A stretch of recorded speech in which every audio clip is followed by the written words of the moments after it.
Hi guys. First of all, Merry Christmas. And second of all, welcome back. Welcome back. Today we're gonna play Date at the Cemetery. I saw a few videos on that game. I liked it. Um yeah. So we're gonna play today.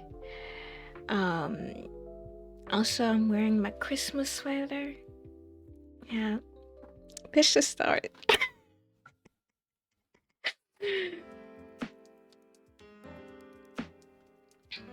Hey, hold on.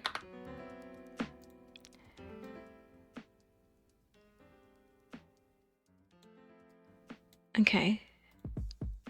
Sometimes dating in Colorado felt harder than it had any right to be. You'd search in places no one should ever have to search. Like speed dating with a guy who looked twice your age and still lived in his mother's basement. Ew. Or maybe it was the endless weight of Tinder, where every single swipe led to the same dead end conversations where it was clear most people only wanted one thing. You really did try, honestly, but despite all your efforts, you came up empty. That was until that night. You went to some overrated, overpriced warehouse party with bad lighting and ear deafening music. Not exactly your scene, but your friends had practically dragged you there. Put yourself out there, they said. Meet someone new, someone different, they said. And someone different it was. You just gone through a messy breakup, and let's face it, far too many nights spent single. You weren't exactly desperate. But it would have been nice to have someone to talk to. Someone to share a drink with, or maybe something more. Romantically speaking, of course. And that's how you met Avon. Avon? Avon? Avon. Avon. Though it wasn't exactly the stuff of fairy tales. He looks so handsome. Sorry. Not in some our eyes met across the room kind of royal love at first sight. Oh no, you met him face first, practically body slamming him in your drunken sprint to the bathroom. Turns out that one shot too many in your lifelong lightweight status didn't mix too well. Who knew? But instead of brushing you off like any other shitty college guy would, he helped. He actually helped. Held your hair back like some knight in a slightly wrinkled flannel that's seen the wash way too many times to count. Made sure you didn't pass out on the cold tile of the bathroom floor as your lunch made its ever so grand reappearance in the toilet. He stayed until the room stopped spinning, or at least slowed down a little. Now, normally you don't give your number out to a random guy you've only known for the duration of a bad life choice. But after someone slowly held your hair while your dignity shot through your mouth, it would have been kind of rude not to. So here you are in the car of a guy who helped you while you were involuntarily purging your stomach. What the fuck am I doing here? That's my question every day. You must have been scowling because you were snapped out of your thoughts by a smooth and soft voice. What are you thinking about? You've got that far off look. About you. You're so pretty. Sorry. Like an angry cat. Was it that obvious? He stepped a smile off, glancing you over slowly. Well, now you look confused. Are you planning an escape route or something? He was always so teasing, even over text after the party. And that was no different. Oh, me? Just thinking about how we met. It was an odd way to meet a date, that's for sure, but you wanted to give it a chance. The party, right? You could barely remember your own name. Wait, what was it again? He smirked, clearly teasing. You know your eyes would play along anyway. What's your name? Oh, that's a nice way of like making you type your name. Well, Ruby. Right, Ruby. Surprised you could remember it. He turned in offense, laughing in shock. Hey, first date and you're still teasing me? He chuckled and rolled his eyes, keeping one hand on the steering wheel. Pinning his feet and up, he sighed in feigned defeat. Force of habit, I suppose. How do you know I excel at first dates? We're gonna see about that. And hey, you haven't jumped out the car yet, so that must mean you don't mind it. Kinda like a knight in shiny armor that doubles as a court jester? He said, thinking for a moment, keeping his eyes on the road now. And now I get the honor of spending the night with you. I must be on a roll. You rolled your eyes, but couldn't keep the smile tugging at the corner of your lips. His confidence was ridiculous, borderline cheesy but charming. The soft hum of laughing music played in the background, easing some of the tension in your chest. Something about Avon made it easy to breathe, made you feel safe. Even from the very beginning, when most people would have just handed you napkins and walked away, he'd stuck around. He always felt genuine. Genuine. Even if he was practically a stranger. Say, you into Luffy? I am not into Luffy. Also, we're going to save. Not really. Ooh! Why does he look angry? Do I now have the right to have my own taste? What the fuck? Everyone's face flickered for a moment before turning to normal. He didn't seem to like that answer. Starting off really well. Oh, okay. You're not gonna kill me over Luffy. We're not gonna do that. You're not gonna kill me over Luffy music. Are you serious? Oh. You chuckled to ease his disappointment. Honestly, Ruby, you'd be surprised how many people only listen to it for studying or background nows. Nows. Oh, I cannot pronounce this. But I don't know. I find it calming. Helps clear the mental static a bit, you get me? Yeah, I can see that. I smile at him, considering his opinion. I get why you like it. He leaned back in his seat, red eyes half closed, as the middle beat filled the dark car, head bobbing gently. So, where exactly are you taking me? Why is your face dark like that? A slight smirk played on Evan's handsome face. You'll see. It's a surprise. A surprise? You're not about to murder me in the woods or something, are you?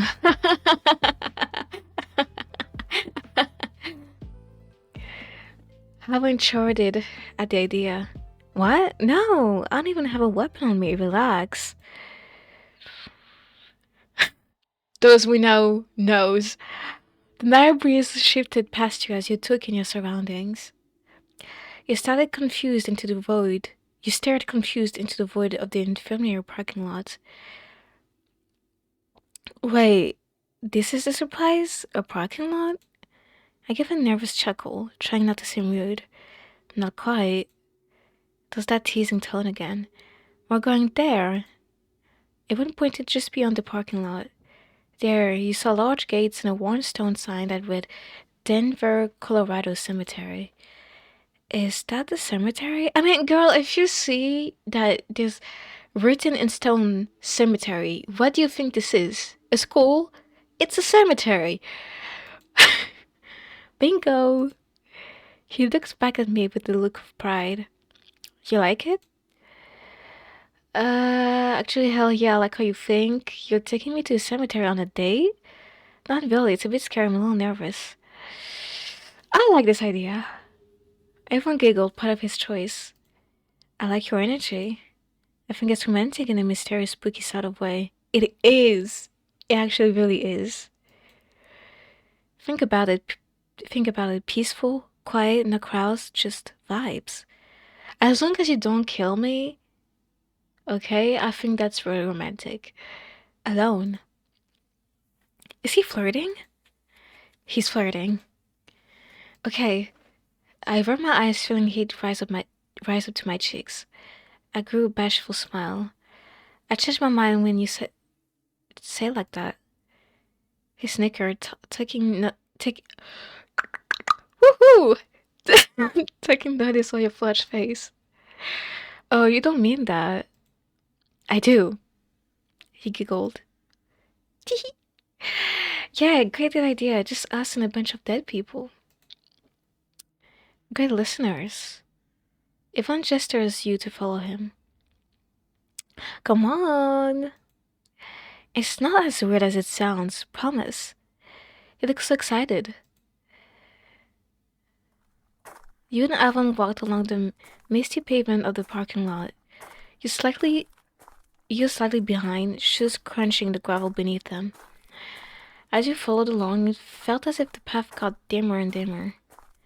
The gate ahead looms like it belonged to some sort of gothic novel. It all felt so off.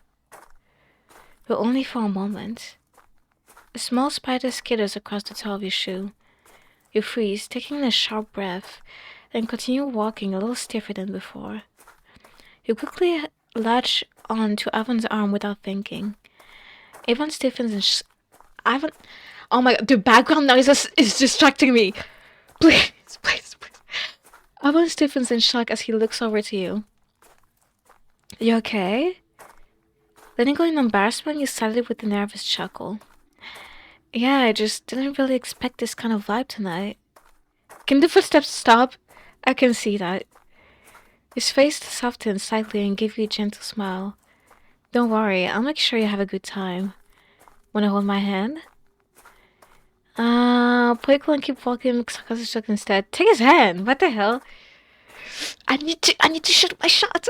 You definitely took his hand with a grateful smile. It's warm and steady, like it's guiding you. Something about that brings you comfort. There we go. His genuine smile puts you at ease. I promise not to let any spiders sleep under your skin. Can we oh my god, the background noises. He laughed at his morbid joke. His touch felt grounding, even if for a fleeting moment. Appreciated. We can leave that to the corpses. Despite your own joke, you shivered at the thought. You know what I'm trying to say. So gross. You scratched your face up in a playful disgust, your head leaning on his shoulder with a sigh. Yeah. Why are you saying it like that? Avon's voice trails off as if he were daydreaming about something. The path still feels eerie, but somehow less alone. His thumb rubs against the top of your hand as you walk. It's subtle but comforting. You two continue to walk along the gravel path, the gate behind you fading into the dark. Your eyes travel down to his chest, catching a glimpse of his necklace. You are surprised you didn't see it before. Hey, where did you get that necklace? Oh, jeez. Owen hesitated, tensing up at the sudden question. Such a sudden interest. Well, it was my dad's originally. As he averts his gaze, the air suddenly feels thicker. Oh, is it really, like, genuine? Everyone snarled at your question. It's not Shane or anything, if that's what you mean. It's actually from a cult. Oh. I remember now that he was part of the cult. You stopped in your tracks, taken aback by his statement. Was he in a cult? What the fuck did you get yourself into? You're in a cult? There's no fucking way, right? Everyone laughed at your reaction. Genuine, but now he was slightly guarded. Ooh. Not in a way that said he was self-conscious, just as if he was avoiding really awkward conversation. No, not me, not by a long shot. He's still laughing. The background noise. My dad was. Oh, and the apple doesn't fall too far. I'm not Nicole, but I am a satanist. Um, uh, why would I say that? No, I'm not gonna say that's weird. I'm just gonna say, oh, then that's kind of cool, honestly. That's kind of cool, honestly. Mysterious with a dash of daddy issues. Avon paused, watching you for a moment as a smile slowly crept out on his face. Crept on his face. His voice was low, very amused at your response. Exactly the vibe I was going for. Exactly the vibe I was going for. Evan laughed on leaning close, a content smile on his face. You get it. Most people don't. They don't always like it. I'm sorry, but the background noises are distracting me like crazy. Somehow you two feel closer now, just not just physically. I like people who aren't afraid of things like that. It's rare, really rare. His eyes lingered on you a second too long, as if you were waiting something behind them. He gave you a smile, one that almost felt too gentle. Honestly, that might be what I see in you. Why I took you out here? Let's be for real. No one would just go on some date with a stranger they met 2 days ago at a warehouse party. But I think you see people, The walls feel flattering, intimate even. There's something heavy beneath them. Really? You look at him with bright eyes. You think that about me? You smile at his words. I don't know if that's a positive thing coming from you. Unless I'm wrong, of course. There's that playful tone again. I guess we'll learn that together then, won't we? Avon turned his face away, hiding behind his fringe, though you could hear his breath hitch slightly. Deciding to change the topic, you cleared your throat. As you walked beside Avon, your eyes drift downward, drawn by the way his fingers toy with the pendant around his neck. It's the St. Peter's cross, dangling loosely from a blackened chain. He's pinching it between his thumb and index, rubbing it in slow circles like it's so, oh, why is English so difficult, guys? I mean, it's not the necklace that's keeping your gaze this time, it's his hands. It's the skin around his nails. The skin around his nails is torn, raw, jagged, like he's been picking or biting at it for a while. Your hands, what happened? Oh, he didn't like that. He freezes for half a second, just long enough for you to notice. Then he exhales a small laugh, too sharp to be casual. Ah, Dad. He keeps walking, but shoves his head into his pocket, as if he were a child caught with his hands in a cookie jar. I bite them sometimes when I'm stressed, or thinking too much. His tone shifts slightly. It was quieter, distant, like the words are drifting somewhere darker than he's currently willing to show you. You nod, the path crunching under his steps, and don't press further. You want to ask what too much means, but something tells you don't really want the answer. So instead, you walk beside him in silence, even humming softly under his breath, the pendant still swinging from his neck like a pendulum ticking down to something awful. Heavy foreshadowing, by the way. The soft curve of the cemetery path crunched beneath your feet as the silence between your steps grew lighter. As the path faded into patchy grass, you noticed something just ahead, laid out like a dream. Finally, it stopped. Finally, it stopped. Oh no, it's different now. A blanket, snacks, and a couple of drinks, all neatly placed in a cling between the old headstones. You posed in front of the admittedly romantic display. Ah, my ears, my head. Wait, was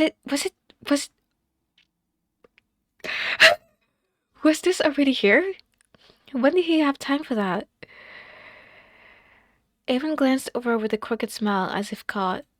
Yeah, I like to be prepared. Yeah, really prepared. He stood at the picnic ahead in surprise. How long did it take for him to do that?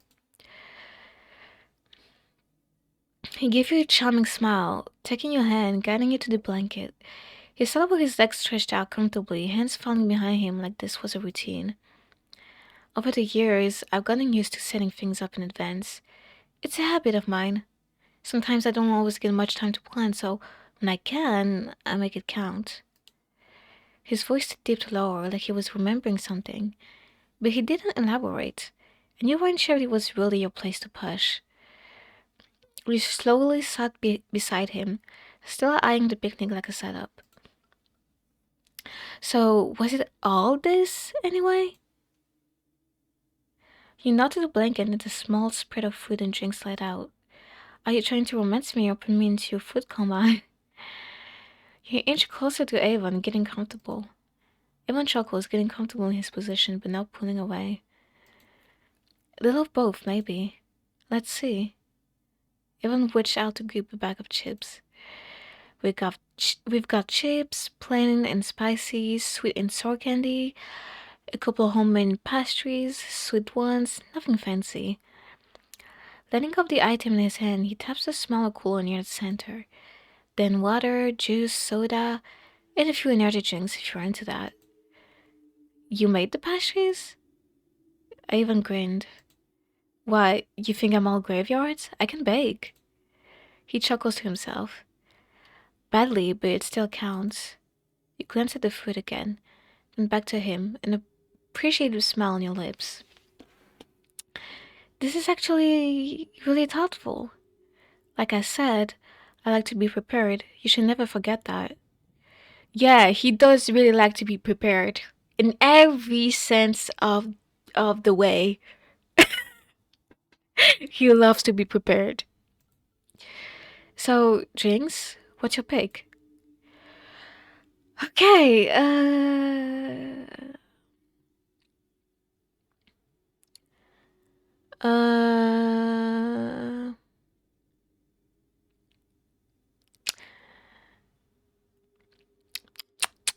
mm, I like juice. Energy drinks sometimes. Let's do energy drink because guys, if we need to run away from this guy, we'll have a lot of energy. So energy drink. I live on the edge. You grab a can and raise it like golden treasure. If I'm gonna hang out in a cemetery, might as well do it wired and some caffeine, huh? Evan laughs, both impressed and merely horrified. This late? Shit's gonna kill you, but hey, whatever was your boat, right? He watches you take a sip with mock awe as he. Mock what? M- huh? Mock awe as he cups a can of juice, whatever that means. If you start tweaking, though, I'm taking a photo. Alan takes a long sip of his own drink, as do you. That it hits the spot. He looked over the rest of the setup, eyeing the snacks laid out. Okay, be honest, are you trying to be romantic or just setting me up for a ritual sacrifice? Evan grins at your question, lounging back on his hands without breaking eye contact. Can it be both? I think that's the best kind of romance. I don't know if the best kind of romance is me getting sacrificed. I don't really want that. He waves a hand over the snacks. Alright, menu time. Sweet candy, the ones calling to me, sour candy, like the pain. I'm a masochist, but I don't like sour candy. Pastries, I mean, you baked, and I have to judge you. Mmm. Sweet candy sounds good, but pastries. Pastries, I mean, you baked, and I have to judge you. You take one of the small, uneven pastries and raise a brow. Evan smirks but looks a bit self-conscious. Come on now, be gentle. They were made during a psychotic episode or two. Despite his slightly concerning comments, there's more things that are concerning about him. Trust me on that. You take a bite. It's actually good, soft, sweet, and surprisingly not a crime against humanity. And okay, it's just a tender. It's impressive for someone who sucks at baking. Evan Hums proud of himself. As time passed, you ate snacks and spoke about various things. Sometimes it was about nothing, sometimes it was about an actual topic. But overall, you were both enjoying yourselves in each other's company. You couldn't help but wonder, though. How do you even get in here? Aren't you worried about getting caught or something? You were nervous of the idea of a security guard, security, sorry, security guard catching you both out here. Ivan chuckled, rubbing his shoulder. Not really. Trespassing's never been a big deal to me. Back when I was younger, some friends and I used to sneak into way worse places. Abandoned factories, rooftops, train yards. Ivan's gaze shifted to the side for a moment. A few houses, too. He laughed to himself as if it were just harmless nostalgia. We got into a bunch of oddly illegal shit, still do sometimes. You eyed him with a wary look, brows raising. But he just grinned wider. Relax, that's not why we're here tonight. He gestured loosely to the graves around you. Actually work here, funeral home side of it, or morgue, depending on what sounds spookier to you. So they don't really care when I come in or out, as long as I don't piss anyone off. You know, dig up a grave or mess with a coffin or two. I feel you're saying this as if you already did that, right? You laughed again like it was a joke. You weren't sure it was. That's not a joke. You tilted your head, taking that in. Most people wouldn't go near a morgue, let alone work in one, but he seemed unfazed. You work at a morgue? For how long? Even hummed thoughtfully. 5 years? Would have started sooner, but I caught up in some things after high school. Yvonne sat up upright, gazing at the full moon. The morgue doesn't bother you? Or are you like the receptionist or something? That made him actually laugh. No, no, I do the full works. Bellman, cleaning, prepping, down to the nitty gritty. I already know, we already know how working in a morgue is like. We remember when I played uh, assistant thingy. I was an assistant in a morgue. It was terrifying. It was so fucking terrifying. Anyway, sorry, it's my PTSD. Death doesn't really bother me. Never has. He looked at you, and for a second, something flickered behind his eyes. It's unnatural anyway, plus, he bit his lips slightly, a strange glint in his expression. I quite like it. Oh, so you're like turned on by death? I don't judge. I don't judge. I don't judge. I think I would even agree. Don't throw tomatoes at me. You like death? You hesitated. Or your job? Both? He giggled, quiet and low, leaning back on his elbows and turning his face away from yours.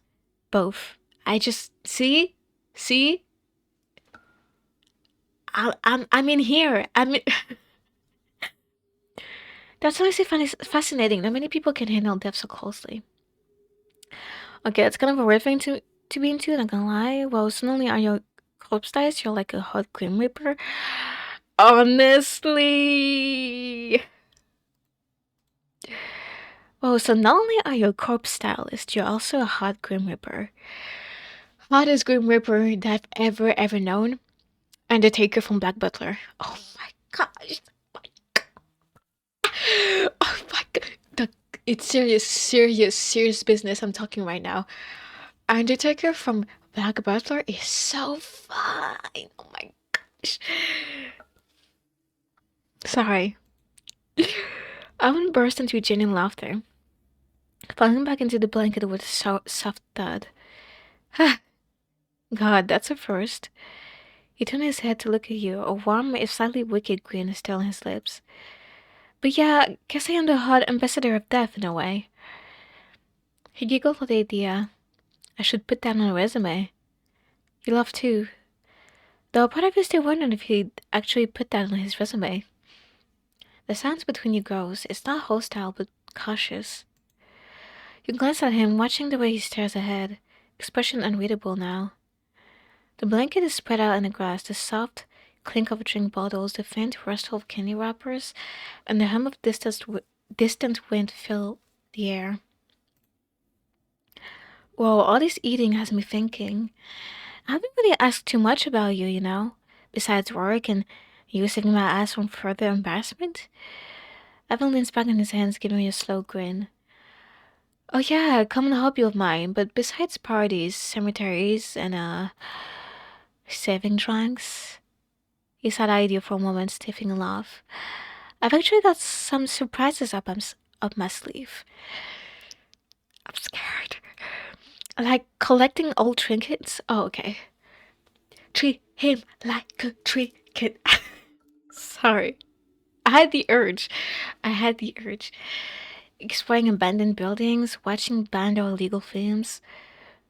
Oh, uh, I don't do those last two, though. Stuff like that. He seemed proud of his spread of hobbies, a smile stretched on his face. You seem like the creamy type, huh? There's a low hump in Evan's throat. Mm, actually, I really like cleaning. Like, obsessively.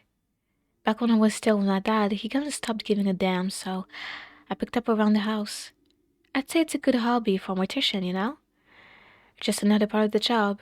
True. Wow, polar opposite interests, huh? He breathed in mild amusement as Ivan raised the bro like you'd challenge him. What? No, no, I have normal hobbies too. He shifts, turning fully towards you, the corner of his mouth pulling to a smirk. You probably caught on that I liked Luffy earlier. But I also mess with making candles. It's pretty fun. That and I go up in the mountains pretty often to ski or snowboard. Man, do I love it. Just the wind, speed, the crunch of the snow. It's dangerous, sure, but that's what I like about it. You listened to him with interest, smiling as he spoke about his hobbies. Everyone smiled back before averting his eyes. He clicks his tongue in ta. I don't know how to pronounce it. Voice soft and sure. Yeah, the mountains are kind of my thing. You tilt your head, about to respond, but Haven opens his mouth first. You cut him off. Oh, I'm sorry. He blinks, then chuckles, waving you forward to go ahead. No, no, go first. He nods slightly before speaking teasingly. So, candles. I never would have thought someone like you would be into making candles. You think? I feel like I feel that type of person I would see making candles. I don't know. Graveyard candles, mortician. It's kind of related, isn't it? Evan laughs, eyes flicking away with a sheepish smile. Yeah, the doctors say it's nice to have a soothing, calming hobby. What? He looks back at you, catching your shocked expression, then bursts into laughter. I'm joking. Rolling his eyes, he continues, his tone softer now. When I was younger, my baby sister, Arden, actually loved them. It was a nice distraction from, well, her parents constantly bickering. His fingers tap idly on the blanket as he speaks, like he was keeping count of his thoughts. I used to just watch her and my mom make them. Avon's face loosened in melancholy. Honestly, I thought it was done at the time. Kindles, would care, right? He exhales through his nose with a nostalgic smile. Then one night, she had to make one for school, show and tell. Mom was working late, Dad refused to help, so there I was in the kitchen trying to make sure she didn't get burned by the wax. He shook his head quietly, lips parting only slightly, before swallowing the emotion that threatened to come out. Instead, he murmured aloud. She's only 2 years younger than me, but I knew my parents would kill me if I let her hurt herself, so I helped, and I just kept the hobby since then. He hummed an acknowledgement at me, and he coughed to wave off any lingering awkwardness. Ewa.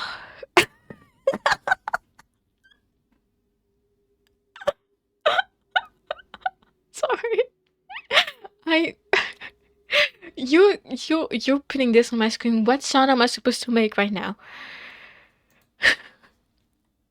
Though it wasn't awkward for you at all. He must have felt that way himself. You smiled fondly at his awkwardness, finding it endearing. You shifted uncomfortably, letting out a shiver and curling in slightly, hands wrapping around yourself as you huffed out a warm breath of air. I didn't dress as warm as I thought I did. Oh well.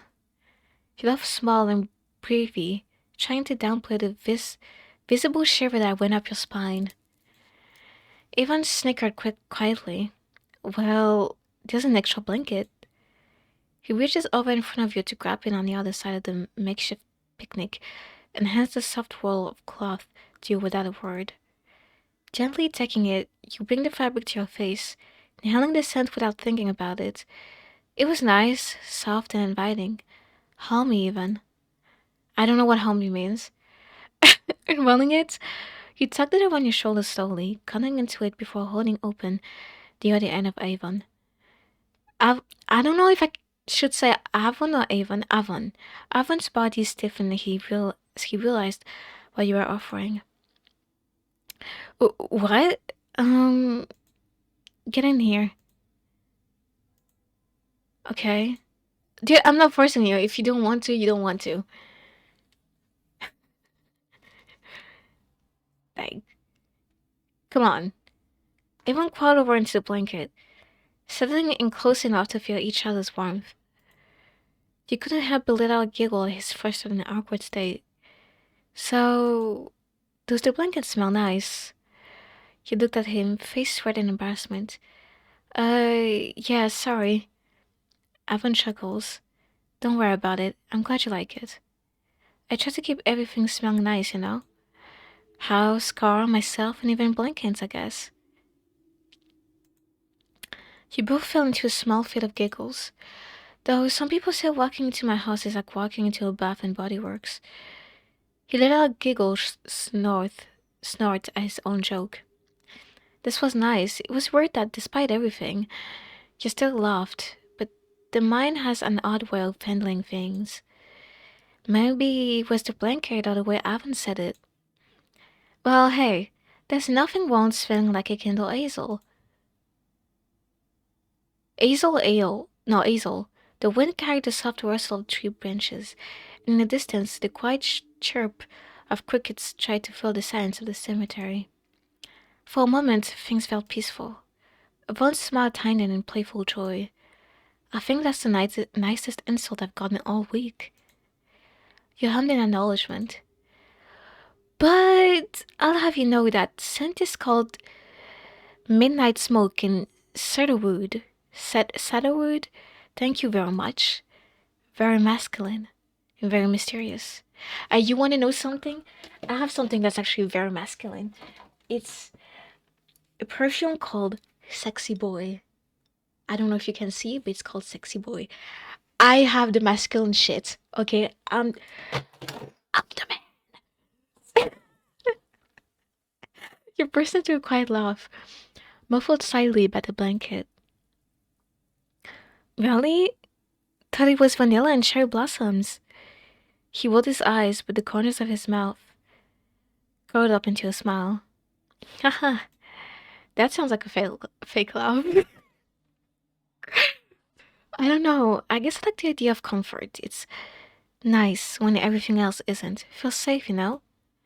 Well, I guess that's true, and it's working. The blanket, the smell, the whole dead people picnic vibe kinda calls in its own way. He turned towards you, his smile softening eyes meeting yours. Yeah? He paused for a moment, genuinely curious, his hand reaching out slowly, settling on the curve of your cheek. You feel safe with me? You paused, fixing his eyes on yours. The question lingered in the air, not heavy, just delicate.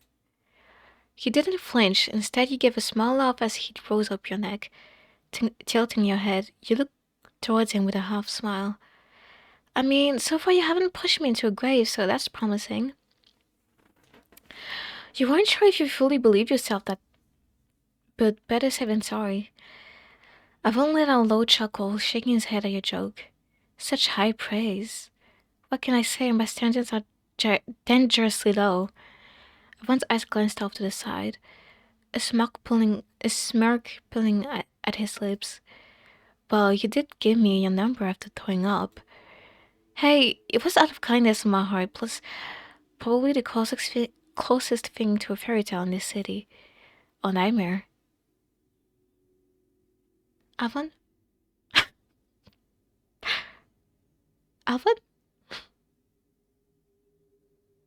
What?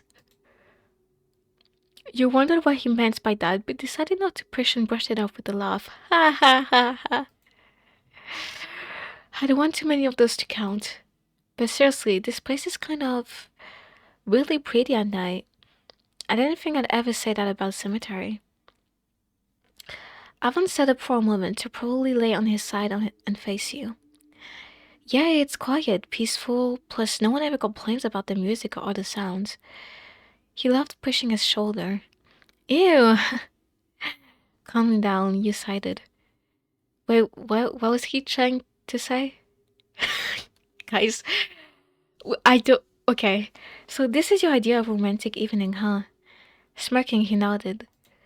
Dead silence, a cozy blanket, and probably a ghost or two. Classic. You shook your head, laughing softly at his ghost comment. Stupid. The shift in tone was welcome, like slipping back into a familiar rhythm, and for now neither of you dug any deeper. The two of you sat in a stillness, your shoulder nearly blushing Evans. So tell me something. What do you do when you're not judging people's candle scent choices and getting dragged to graveyards by questionable men? Interesting question. Let me answer this to you right at this moment. You smirked, pulling the blanket tighter like it helped you think. You mean besides silently questioning my life choices? Evan grinned with a chuckle, leaning into you. Well, oof, the voice crack. Well, yeah. I mean, I've got hobbies, sort of. I read, sometimes draw a little. I draw a lot and I read a lot. And I listen to music a lot. Exploring here and there, spiral emotionally on the weekends as the usual. Avon laughed, looking up at the sky. Oh yeah, can't forget those. You both shared a snicker before calling into a comfortable silence. So, do you like Colorado? Alvin blinks as if the question caught him off guard, then he lets out a breath and chuckles. That's a sudden shift. Yeah, well, not everything has to be about death and trauma, right? He tilts his head, considering you for a moment, then his expression softens, just a bit. Fair enough. Yeah, I like it. The cold's a bitch, but the mountains make up for it. Have you always lived here? Alvin shook his head. No, I was actually born in Mexico. Mexico, really? He hummed in confirmation. Mm-hmm. Near Mexico City, my mom moved us up here when I was about 4. Said the air was cleaner. He rolls his eyes at that, clearly quoting. Not sure if she meant that metaphorically or literally, but here we are. He nods slowly, taking that in. Do you remember anything from back there? Bits and pieces, the language stuck more than the place, though I barely use it now. There's a moment of silence again, but this one feels easier, less like a pressure and more like pressure, mentioned pressure, and more like a shared pause. Ivan takes a sip of his drink before speaking. What about you, Ruby? Born and raised, or did you crawl out of some haunted crypt nearby? Born and raised where I know. Nope. Moved here a while back. When did you like to know, Grave Boy? That's. I would never say something like that. I don't talk like that. Like, when did you know, Grave Boy? No, that's not me. Um. um. Born and raised, I know. Boring, I know. Boring isn't so bad. It just means you've had time to figure yourself out. Strange, isn't it? What is? How nice it is talking with you, despite not really knowing each other. You nodded in agreement. He was opening up, but so were you. It was nice. He hummed in thoughts. Are you normal? Oh, me? Me? Nah. I don't think anyone is, really. Yeah, I just gotta look hard enough. Alvin's eyes glanced you over, giving you an expectant look as his eyebrows raised ever so slightly. But then he looked away, foot tapping in thought. I mean, I know I'm not. Huh. You don't say. You don't say. Alvin giggles for a moment, softer this time. I fully get people pretending they are. I would be a hypocrite if I didn't. Just wish I didn't have to. It can be tiring. He speaks up normalcy like it's a bitter word on his tongue.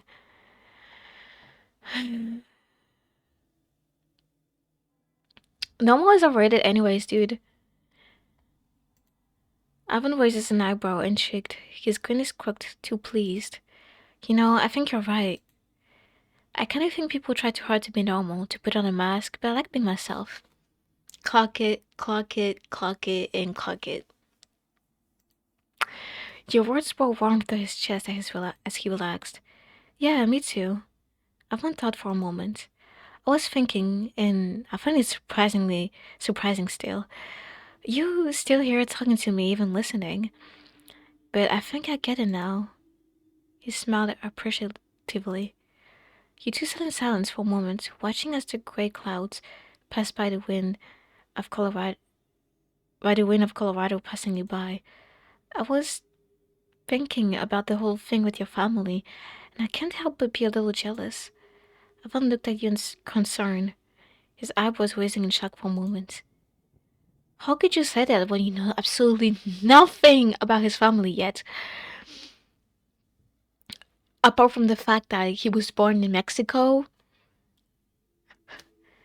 and that his parents argued a lot. You don't know any. How does that make you jealous? What? You quickly realize your own words and determined to clarify. Oh, wow, no, I mean like you and your sister, my bad. Evan nodded with a smile, huh, and thought for a moment. Well, do you have any siblings? You whiffed off the idea. Oh, no, no, but it would be fun if I did. I don't have any. I don't want any. Evan chuckled. Yeah. He lay beside him, eyes drifting once more to the inverted cross pendant resting on his chest. The Peter's cross glanced faintly under the moonlight. You hesitate and spoke softly. You've talked about your dad a little, but not much about your mom or your family in general besides the candle stuff. One's gaze doesn't leave the sky.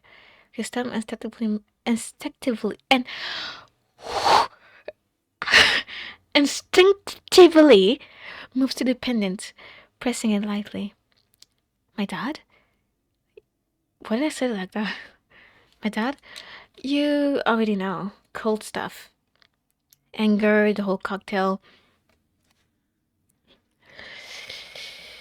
My mom wasn't really around, not fully.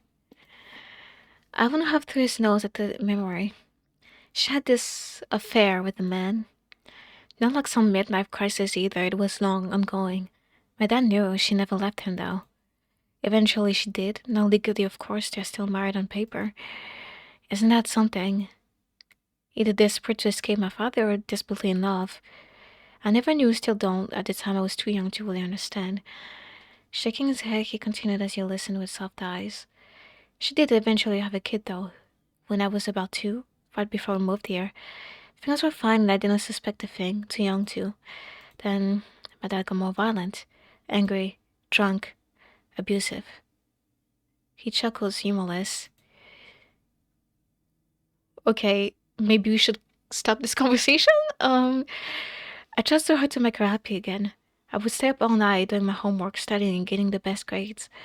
She always stressed the importance of it. Would say things like, don't worry about mommy, habibi. Just focus on your studies and I'll be fine. Ivan laughed sadly. I believed her, though that even when she was getting the lights knocked out of her, my grades of all things would fix it. Man, was I naive. Evan sighed as he listened. My sister? Half sister? Whatever. Mom took Arden and went when I was around 10. Left me with my dad like I was a part of a problem. Part of the problem. Or just too much effort to pack up. Can you believe the guy actually moved up here too? Evan rolled his eyes at the thought. She'd check in sometimes, bring groceries, see how I was doing, or when I got in trouble, but my dad barely cooked. When I was about 14, she hardly came around anymore. Like once every other month. Dad didn't give a fuck either, probably too drunk to. Sometimes just too sadistic too. I went hungry a lot, ate spoiled or raw food until I finally taught myself to cook. Money wasn't the issue, it's not like we were broke, they just stopped caring. My dad raised me to be detached, I guess. Like emotions are a weakness. He wanted me to be just like him. Occasionally put his hands on me and talk down to me like I was scum. Oh jeez. Jeez. Be safe out there, guys. Probably the worst thing he could have done. He never really saw how much damage that shit cost me. But watching him beat my mom? Guys, I keep swallowing. Hold on. Okay. Avon spaced out as if woohoo, dissociating. Yeah, that left a scar big enough on its own. He didn't say anything at first, just let the sound settle between you. Avon stared ahead, eyes unfocused, jaw detached, but denched.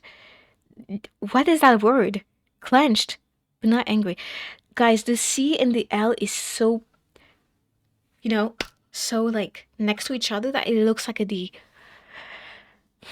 Just distant, lost in memory.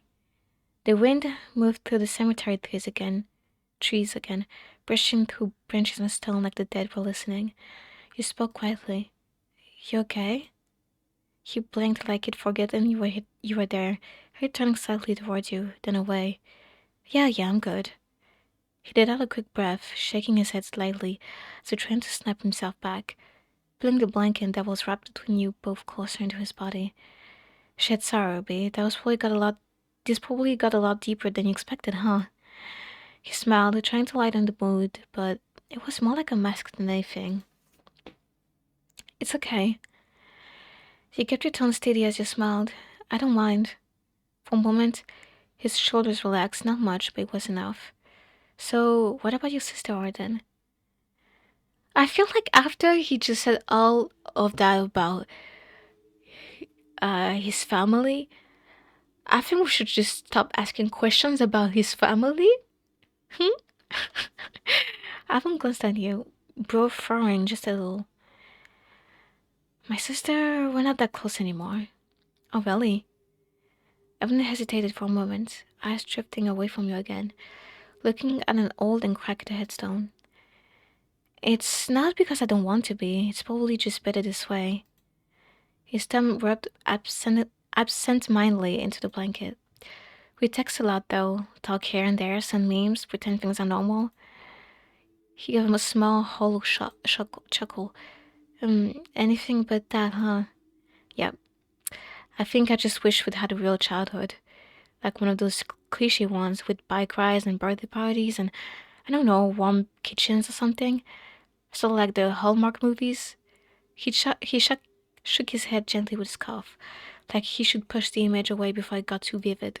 She used to visit when I was younger, after she and mom left. Sometimes she'd stay a few nights, sometimes a few weeks. I used to count the days until she'd come back. I mean, yeah, she's your sister. His voice got more distant now as he swallowed thickly. I got really attached. Mentally, I mean. Probably more than I should have. Oh, um... He seemed to struggle to look at you after that, staring down into his hands. Ooh, okay. I'm worried now. Anyway, we hang out now and then, grab food, walk around. It's good, just not the way I imagined it when I was a kid. He exhaled it slowly. Back then, I thought when I got older we'd just fix it out somehow. Well, do you have any friends? Ouch, how mean. He loved giving him an apologetic smile. I genuinely hope that there's nothing um crazy going on with him and his sister, because that didn't sound good. Okay? That didn't sound good. But I mean, he has a lot of issues. So, yeah. But yeah, I do though. I'm not sure if you could call all of them friends. Mm, mm, mm, mm, mm, mm, mm, mm,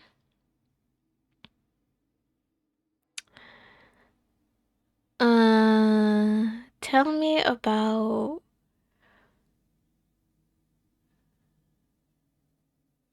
Tell me about your childhood friends. Xander. I met Xander when I was 4, fresh off the move to Colorado. We were kids, recess friends. He'd follow me around the playground like some sad little dog. All big eyes and scrubbed knees. At first, I didn't mind it. He was quiet. Easy. Easy. But kids grow, and I started noticing things, how soft he was, how easy it'd be to chip away at him. So I did. Got the sense that there was more to it. He was leaning out for some reason. I shoved him during dodgeball, say he cried too easy, pull his hoodie. Oh my. Oh wow. Oh wow. Oh wow. Why are you saying this while smiling? There's nothing funny right now.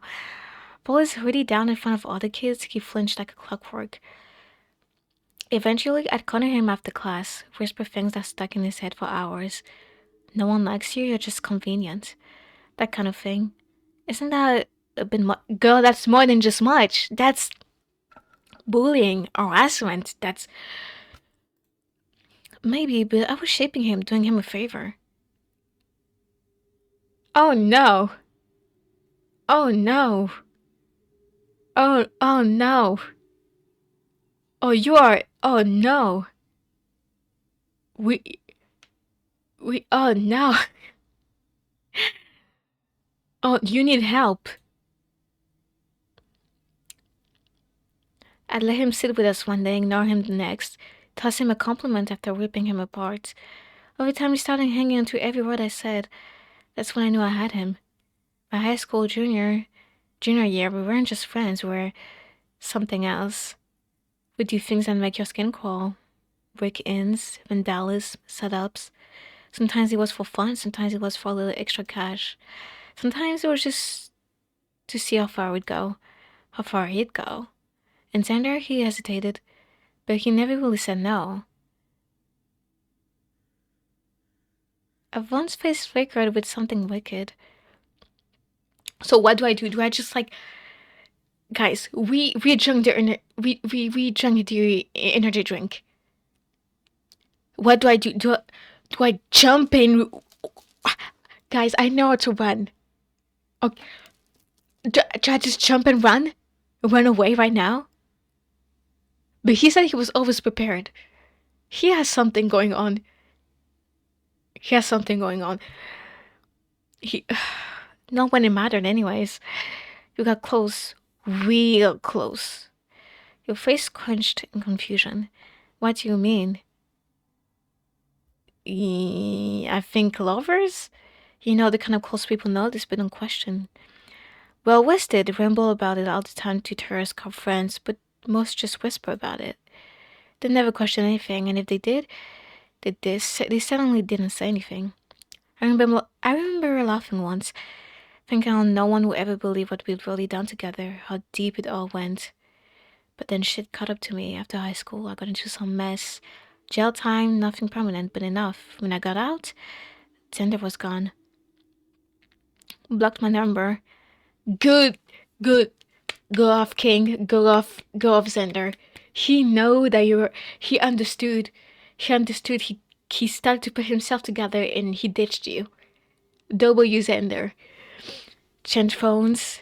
Vanished like I'd never been part of his life. I once grip on the blanket tightened between his fingers, nails digging back into his palm. I mean, what did you expect? You literally taking advantage of him. You did all sorts of terrible stuff to him, and you expect him to still be with you? Girl, you went to jail. for I don't know how long. He had to move on and realize that you were a terrible person. It stung bad. It stung bad because you have nobody else to pick at, to be mean to be abusive to. Jeez. Jeez. Not because I missed him, but because I made him. See, this is the issue, Avon. You blinked once, then twice, trying to evaluate his words properly. Properly. And he had the nerve to pretend like I never existed? He looked in shock, jumping back for a moment. I went sided and murdered sorry. Was pissed, hurt, yeah, sure, but mostly angry. I let go eventually, got into college, started over, kind of. Then I saw him again on campus. He looked like he'd seen a ghost, maybe he had. I didn't rush it, just gave him space, time, and wouldn't you know it? Slowly, he came back around. Or maybe he could have just left him alone.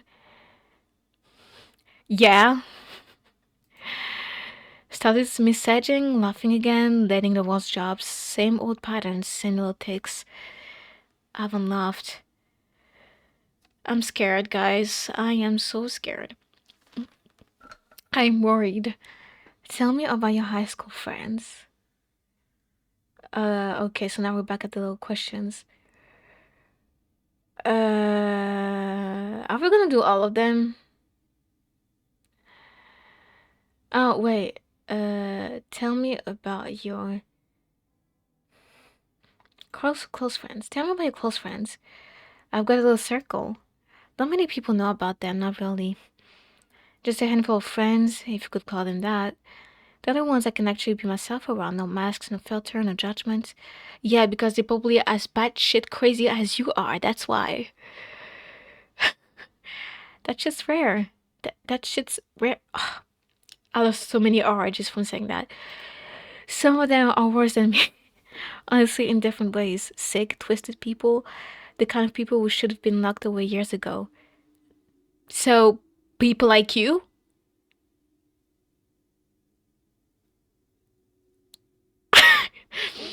You the world give a damn. We've all done things. Things no one should talk about out loud. Stuff that should land us behind bars or 6 foot under, but it didn't. It never does. False. And when I'm with them, I feel unchained, like the violence in my chest finally has somewhere to go. It excites me, keeps me sharp, alive, but also weirdly accepted. He laughed, not wanting to let off more than necessary. I don't talk about them too much, so maybe another day. But I will say this. I introduced Cinder to them once, though maybe, just maybe he'd fit in. That was optimistic. They scared him, especially after that cat. Oh, I remember that. Oh no, no, let's not talk about that. Let's not talk about that. Mm-mm. Yeah, we killed a cat right in front of him. What the fuck? Everyone jumped to defend himself. A mistake, really. A mi- I will literally, I will literally banish you from it. I, where, if hell is a thing, where are you going? Because you're not going there. You're going deeper. You know what I mean? Everyone looked to the side as if he was hiding something. Xander wanted nothing to do with him after that, avoided me for weeks. West, though? West was easier. He's wired for adrenaline, doesn't even need a reason. If there's a rush, if there's a rush, he's in. Turska hated that, always tried to keep him out of our mess. But when Turska wasn't looking, West tagged along just fine. None of them, none compared to her. Renee? Hold on, it's French. Renee. Met her on Twitter. Of course. It's always all the freaks are on Twitter. I'm telling you, do not download that app. It's literally hell, but with extra steps. One of those weird, gloomy late night communities, dark concept hardcore, the darkest, freakiest shit you could find. And she got me. She's not like the rest. I don't know what she is exactly, but Sure, that's not a word I use lightly. Avon hummed, hummed, jeez. A soft, genuine smile on his face. Tell me, okay, so we did those two? Your acquaintances. Avon giggles as if someone already popped up in his head. This girl called Bat. You have a lot of interesting friends, and I go way back. High school, she used to hang out with Xander actually. I think they were lab partners or something in middle school. Funny, right?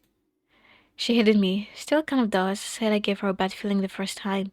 Oh, she was right. She clocked you as soon as she saw you. And she was right. I spoke to her. I told her that was just first meeting. Jaders. We weren't friends, not back then. But soon enough, we both needed cash. Her mom was sick, really sick. She didn't talk about it much, but it hung on her like a weight. Me? I had my own mess to deal with, angry dad, mom bailed. Bills stacking up like bones, we both needed a way out. So we made one. Started small, contracts off the darknet, nothing huge, just hacking jobs, some light blackmail, data bombs. That's nothing huge to you? Damn, what happened? We were good together. Where's your eyebrow? He rolled his eyes and smirked. Not in a romantic way, calm down. Just efficient. She knew how to code, how to keep her mouth shut. I respected that. I pitched organ trade once, just casually. She didn't like that too much. Can't blame her, I guess. She's got lines. Me? Mine's a bit blurrier. Instead, we focused on try. Yeah, I bet that you don't have any, sort of, boundary when it comes to this kind of stuff. I feel like you would do practically anything, even if that thing is illegal, as we can see. Instead, we focused on trackers, GPS mods, burner rigs, custom bugs, stuff you stick on a car or person when you want to know everything. They sold like crazy. Black market, private contacts, some guy in Russia we never give a name. We made a killing. She's sharp, no nonsense, and way too grounded to fall into the chaos like the others like the others did. Still thinks I'm dangerous, so she's right, of course. She's right, of course. But she keeps answering when I call. And in this line of work, that's all that matters. Evan said it thoughtfully. Okay, now, last one, tell me all about your high school friends. High school friends. He thought for a moment, gathering his thoughts.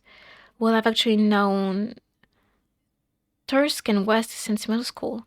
We weren't the best kids, definitely not saints, not even close. We used to mess with this kid, Zender. Yeah, you said it already. Actually, he used to be scrawny, quiet, too nerdy for his own good. Easy target. Dude, if I was in the place of the MC right now, I would be so uncomfortable. I would be like, okay, I think we need to stop this conversation. I need to go because this is crazy. Like, genuinely, if this was real life, I wouldn't even stay here. Graveyard, crazy guy with issues. He sold organs. He probably has a knife on him. There's no one around. What the fuck? What the fuck? Kind of looked like a kicked puppy most of the time. I think we just wanted to see if he'd snap. He never really did. I often laughed as if remembering a fond memory. There was this one time up on the school rooftop. It was my idea, obviously. I thought it'd be funny, give him a little push, a shove. Then move, but we were kids. He went right over the edge. Broke a bunch of shit. His arm, his ribs, maybe his pride too. Maybe his pride too. Still breathing though, so not a big deal in the long run, right? You staring shocked? What? Avon looked at you, right in the eyes, but he quickly moved on instead of explaining himself. He simply laughed it off. Anyway, high school came around and somehow we ended up friends with him. I suggested it, of course. So it'd be good to keep him close at that point. He'd fit in alright. Though a bit of rewriting, Sander had been changed into something harder, more useful, easier to laugh with. And he had potential. You wondered what he meant by potential. We all started hanging out more, studying, crashing at each other's places. I always got the best grades. Tursk was all about football, lifting and yelling about grit. It was either that or superheroes. West West was a sugar bomb with legs, adrenaline driving, jittery hands, big damn heart, always down to try anything if you framed it right. I found it funny, took advantage of that more than once. I bet you did. I bet you did. There was this night at my house West dropped a cup, plastic, not even glass. My dad lost it. My dad lost his shit. Slapped him so hard the wall shook. Poor West looked like he's seen God. And you didn't do anything. Your brows furrowed in concern. What the hell? What happened? I laughed. What else could you do? What do you mean, what else could you do? Sorry. Sorry. I forgot it's only a 2D character. But oh my. Some people. What do you mean, what could you do? There's a lot of things you could have done at that moment. Tusk didn't, though. From then on, he'd bring juice boxes over like Quest was some toddler. Though that was sweet, in a sad kind of way, not that it mattered. They stopped staying overnight not too long after that. You guys stayed friends? Well, college split us up kinda, not really. I switched majors was gonna be a nurse, but that got boring. Now I'm in cybersecurity. It makes more sense, right? Like bringing two things, I felt like the right thing to do. Tusk still playing football and drinking his weight in cheap beer, studying something with dead frogs and scalpels. Biology is student in frat bro. West, he's doing journalism. Wants to tell stories. Kind of funny considering how many of ours he never ever touched in 1,000 years. He knows when to keep his mouth shut, usually. You're so creepy and you're so scary, honestly. I'm getting my master's now, though. Still top of the class, still ahead of the game. It's why is it always the handsome, really handsome people that are the most? Why is it always the most attractive people that are the scariest? Not always, but most of the time. What's wrong with you? What is your disease? What happened? Xander? Still following along, though we're hardly in contact like we used to be in high school. One thinks as if a flicker of betrayal crosses his face. Okay. Wow, you really do have friends. You're not sure what to say at first, his words hang in the air, dancing uneasy. Oh, you really do have friends. He laughed nervously.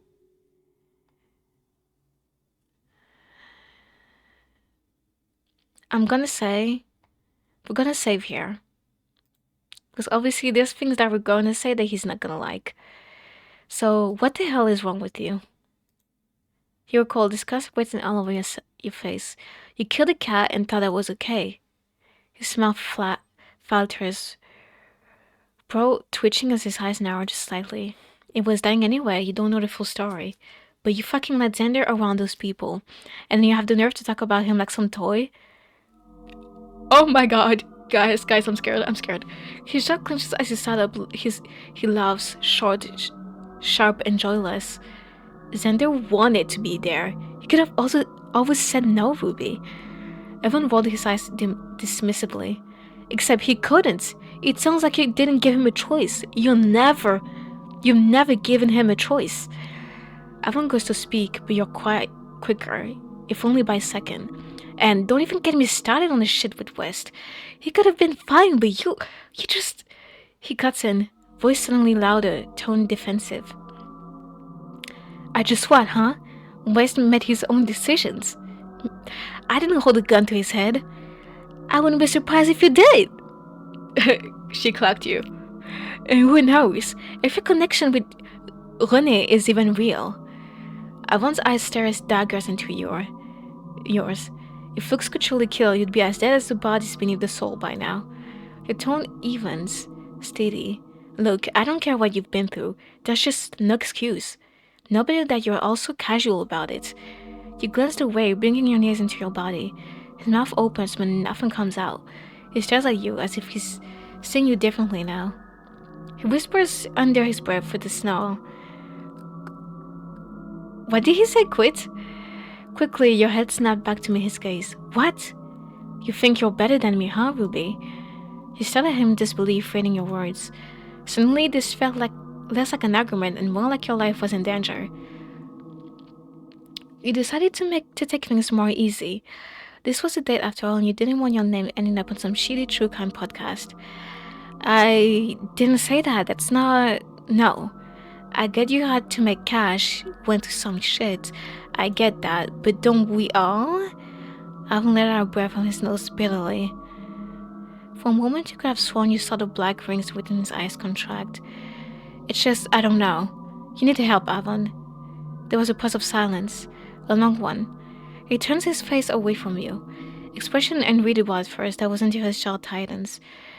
His gaze drops to the floor, cold and calculating. When he looks up again, it's not you. It's through you, like something behind his eyes clicked. So, that's why you think. Then, he smiles.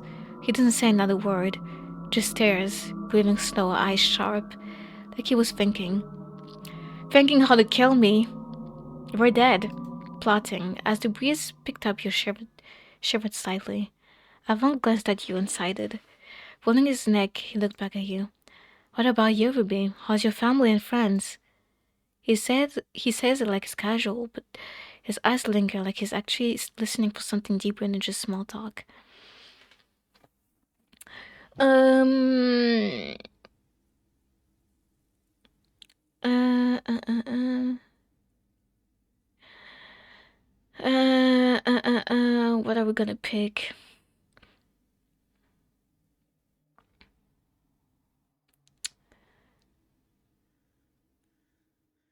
What means our Robert friends not really?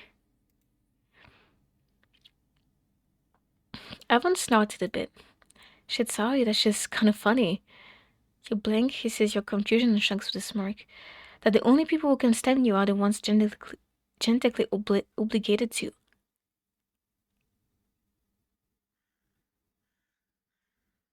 Oh my god.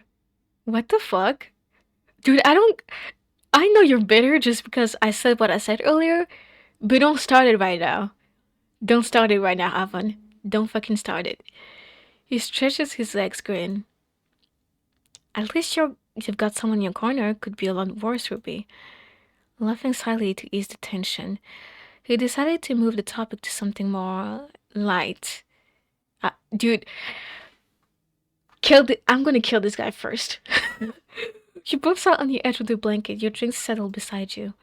Avon had been talking for a while, drifting from the subject of classes into random tangents about life. So, you're 25, right? Are you still in school? Yeah, I study at Devner University, working towards my master's right now. Any good? Yeah, school's fine. I guess. You? Nice, actually go to a community college at the moment. Saves money, has a university. It's cool, lots to do, but sometimes I just ditch and go check out abandoned places. Or drive around with friends, clears my head. He laughed lightly. Which one do you actually enjoy more? One smirked. Both, actually. Man's gotta have hobbies, other than death and whatever other legal shit. Your smile faltered a bit at the casual way he said it. Alvin's eyes flicked to you. He could tell you weren't entirely comfortable with the joke. Alvin then sighed and leaned back, flashing a quick smile. My bad. His voice was teasing as usual, but softer now. You want to hear some poems? He raised a brow. Oh, poems. Yeah, I've got a bunch saved. Alvin hummed, sitting up and already unlocking his phone. Ren has actually heard some of these before. He nodded and smiled. Sure then. He scrolled for what he was searching for and began reading. The first one was raw, almost uncomfortably so, about the desperate child who always felt like an intruder in his own home. Hmm. Alvin searched her face for a reaction. Hmm. The second was darker. It was about teenage years, a genuine field. Defiance ridden and drenched in trouble, it was full of the excitement only committing a crime could give. Alvin searched her face for a reaction. Wait, what is it again? Shit, I forgot. I just sweated. Smiling interest. I mean, I find all of them interesting. What do you want to say? The third and last one felt like it was about someone older. They had the same trouble as the last, perhaps even worse, but it was heavy and reflective. I won't search your face for your reaction. An interest. Smiling interest. When he finished the last line, his voice lingered in the air for a moment before he spoke again. I wanted to be a good person once, maybe I was, but it was so long ago. I'm not sure anymore. Guess that's what shitty parents and no interest safety does to you. You sat there and though. You sat there in though, and that's when you noticed a soft patter around you. It had started to rain, the thick leaves above your heads shielding most of it. At least we're under a good tree. He muttered as you he muttered as you two watched the droplets fall just past the edge of the blanket. Silence hung between you until you nudged him. Keep talking.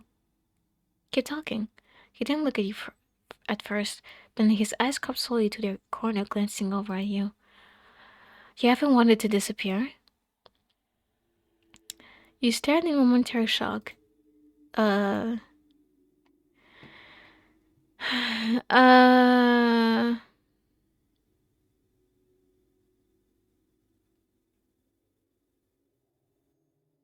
I like the middle one. I mean, what question, that's for sure, but sometimes, not in a literal sense, of course, more like just taking a break from everything.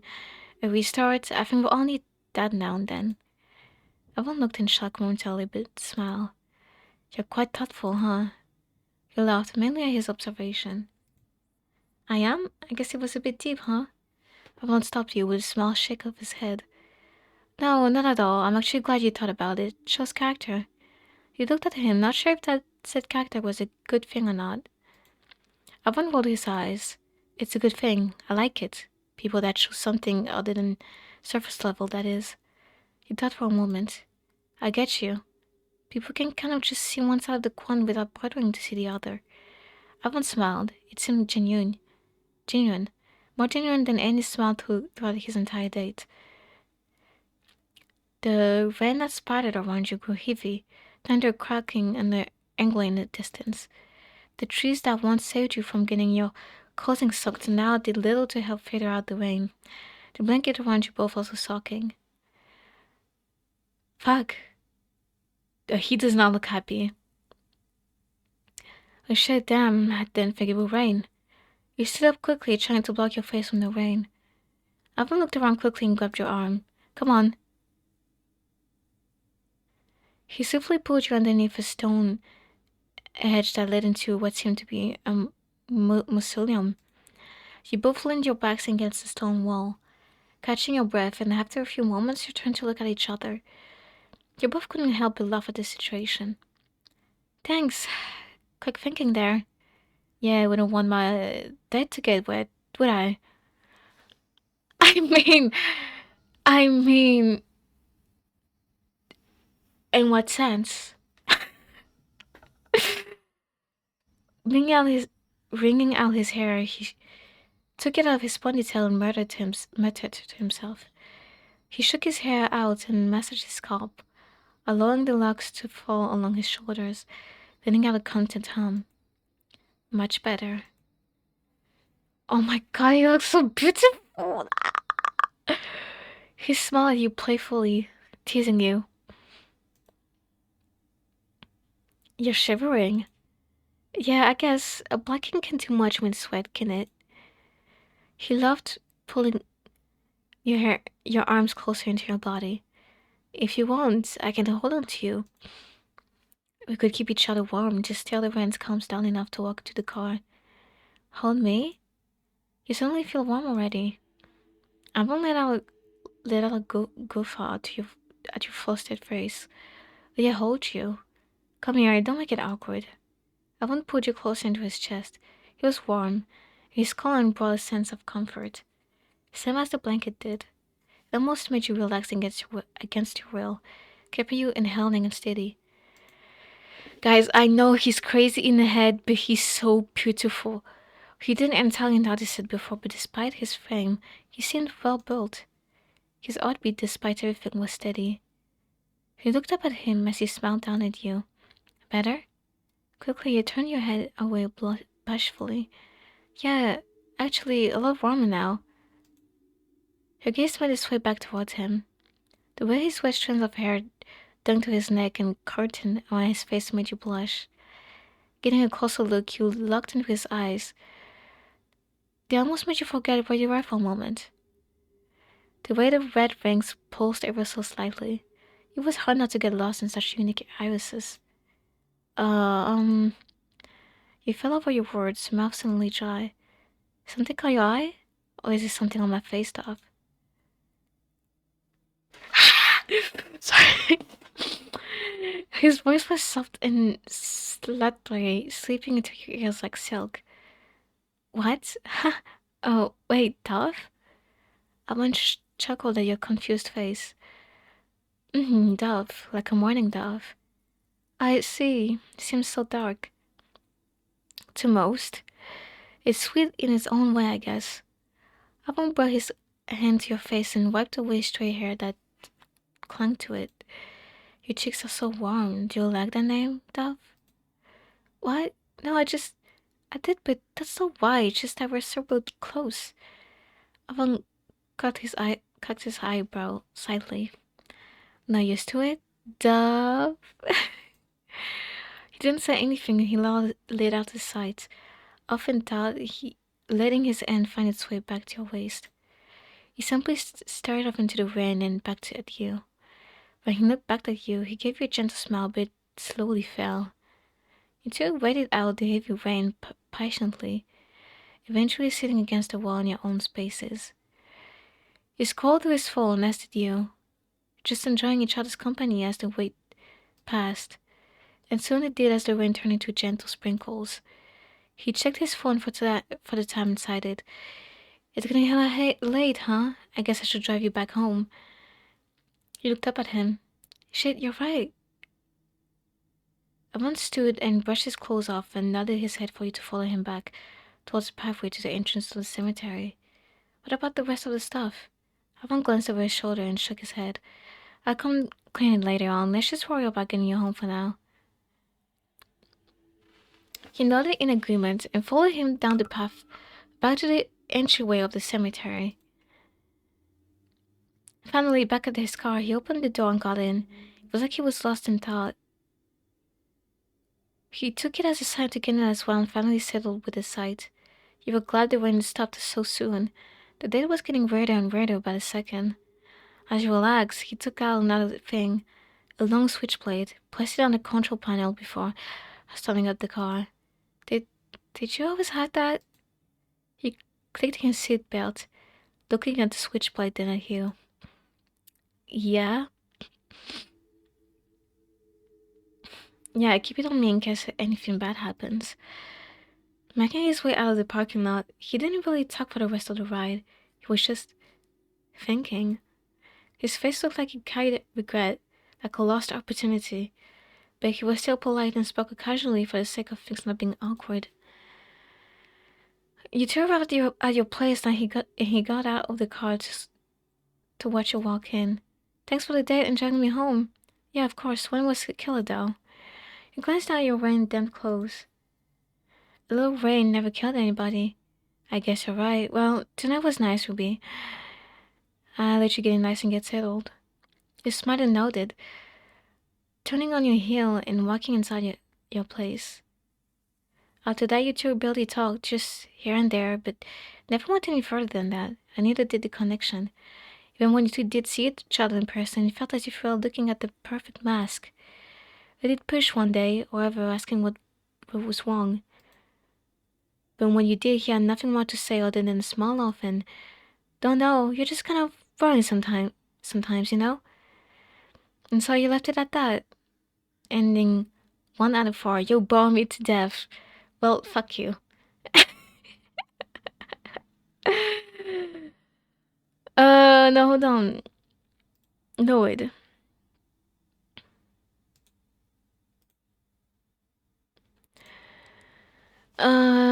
Let's go back at. Let's go back here.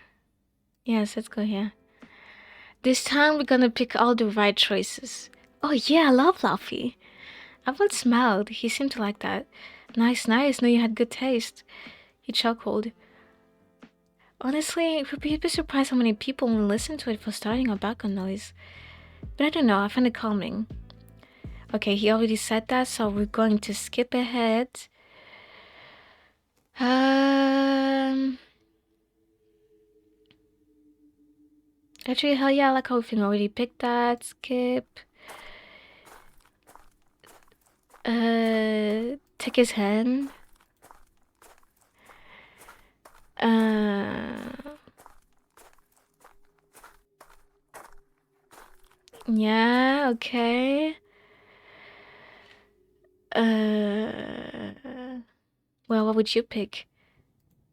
He leaves the kind of juice grinning. Juice or water, simple, keeps the hands steady and the mind clear.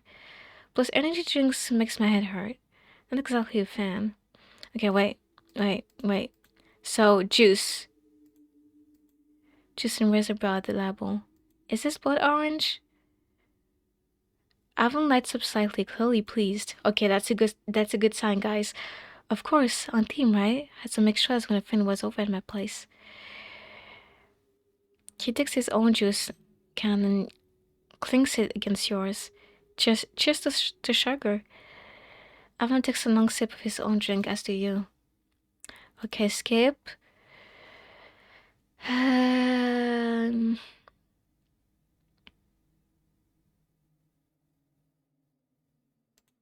what's your go-to? I ancestor. Uh, oh, sweet stuff. Okay, sweet, sweet stuff. Sweet candy. That one's calling to me. You reach for the small pile of bright, sugary candy and pop one into your mouth. Evan's eyes light up with something between approval and mischief. Good choice. Sweet's the best. Plus, I bought like 3 extra bags, so have at it. As time passed, you ate snacks and spoke about various things. Okay, that's see if I stay on my I haven't seen Diff so closely. Okay, let's go. This one. Okay. Uh,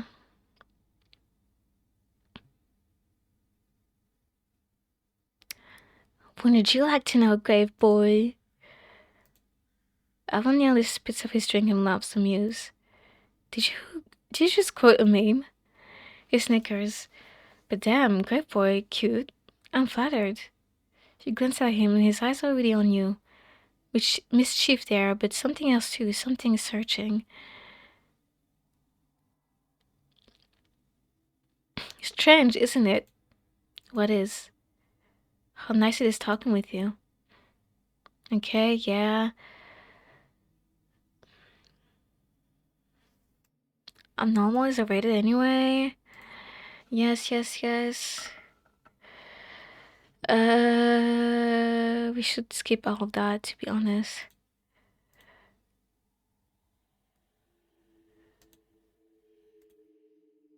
Oh, I already said that. Yes. Yes. Yes.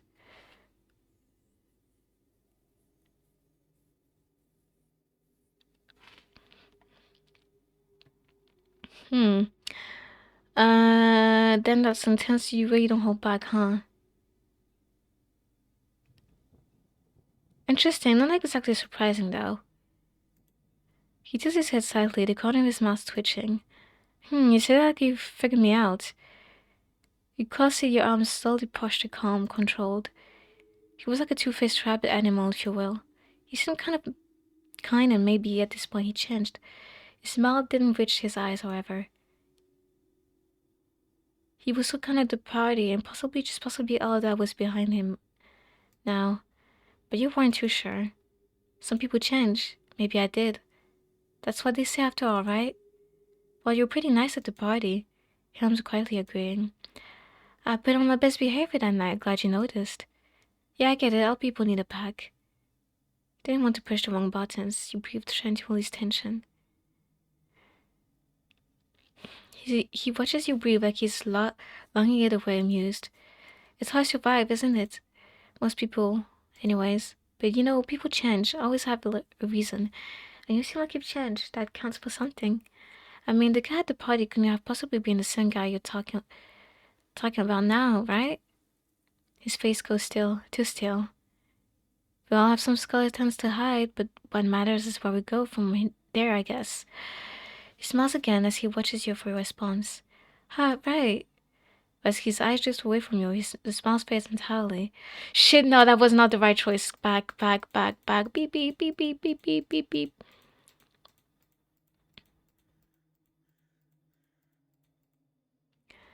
Then that's a tense. You really don't hold back, huh? Lillian, eyes glassed with morbid curiosity. Those friends of yours sounds like the kind of people who actually live. I mean, most people spend their lives pretending they don't have urges. It's morbidly inspiring. Morbidly inspiring, huh? Ivan laughed. Yeah, but like, you? I mean, it's fucked up, more than fucked up. But you intrigue me, I like that. Ooh. Uh, hold on, guys. I like that. It's actually kind of each other thinking for a moment. Attractive in a way? Your voice was low, almost a whisper, like you were afraid to admit it out loud. I mean, okay, not the cat thing, that's pretty fucking insane. But the rest of it, that chaos, your control, the way people listen to you, I don't know, it's messed up, sure, but you did your head, smiling just slightly. I don't know why I'm smiling. Your little nervous little laugh, cheeks flushing as you shift in place, your fingers curling slightly into your sleeves. You just said some really disturbing shit, and here I am, at racing like I've got a crush or something. Your voice dropped, half disturbed, half powerless, as you looked away. God, that's messed up, isn't it? I almost stared at you with an unwavering smile, giving you a once over. Yeah, it is. Evan leaned in closer to you. Ooh, what? One of his hands lifted just slightly, like he was deciding if he should touch you or not. His eyes flicking to her lips, then back up as he smiled. I like you, Ruby. You're interesting. Really pressing his hand into the soft curve of your chill. He felt the soft curve of your cheek.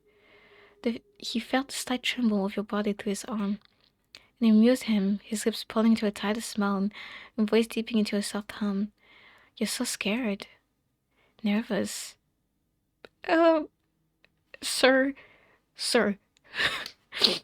his hand his hand finally settled gently at the side of your neck, temping brushing just under your jaw, pulling your gaze back into his. And yet you're drawn in. His smile widened. Could have sworn you saw hearts forming in his eyes. I'm a bad, bad man. He breathed for a moment. But I think you like that, don't you, Ruby? The heat on your... How does he know?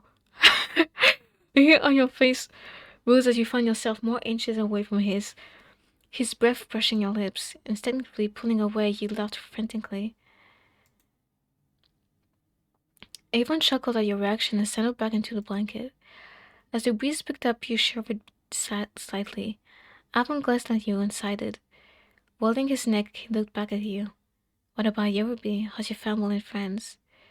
He says it like it's casual, but his eyes linger. He's actually okay. Um. Uh. I think he's more going to like that if we, relate to him. Neither. I've got people, but I wouldn't call it good. Alan looks at you for a long moment. Something in his expression shifts, like piqued interest. Our friends, they were never really my friends. They used me pretty often, kind of tucked behind my back. Just toxic overall. Family isn't any better either. Never really gave me any grace. Every small mistake was like 1,000 sins in their eyes.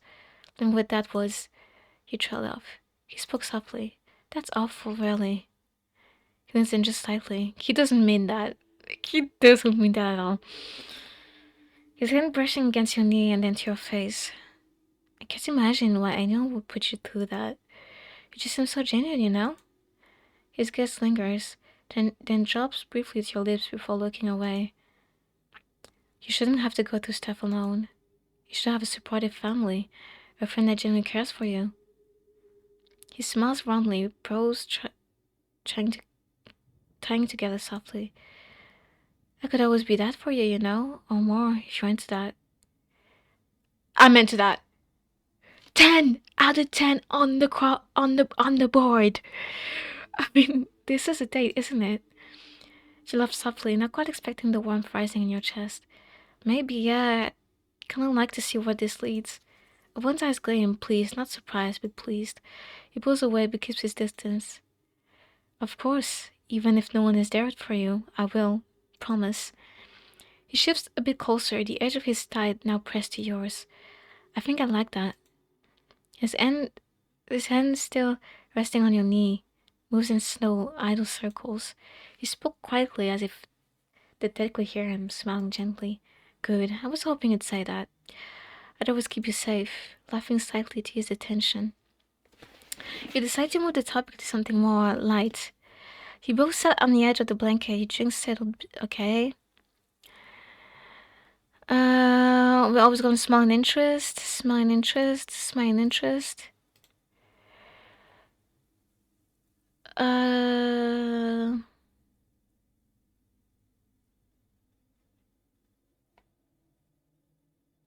I think if you say that, he's gonna like it.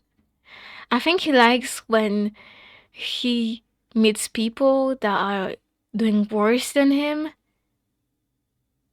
That I think kind of puts him, uh, like, I don't know how to explain it, but I think he likes seeing people that are in worse situation than him or in similar situations than him, so he can relate or have someone to take advantage of. I mean, kinda, yeah, things just get hard sometimes. I haven't listened intensely. Sorry, that was probably a dark answer. I haven't smiled at your honest answer. It was weird being that vulnerable, but it was like it just came out without second thought. But it wasn't like you could just shove the words back in your mouth out of embarrassment. Though you wish you could. No need to apologize for such a real answer. It's honest. Vulnerable? I like that in people. Yeah, you like them vulnerable, don't you? Ivan placed his hand on yours with a soft expression. If it were up to me, I'd make sure things were never hard for you again. His smile tightened like he was thinking more, wanted to say more. But the words never came out. You wish you knew what he was thinking, his true intentions. The one that sputtered, okay. He's obsessed. Nice. When he looked back at you, there seemed to be more rings in his eyes, much more than before. They were still steady, however, so maybe you were imagining things, a wide smile set on his face. You know, Ruby, I really, really enjoyed spending time with you tonight. So did I. Yvonne giggled inside it, looking at you with something like relief. You just seems to really listen, and I was happy to hear about your life as well, you know?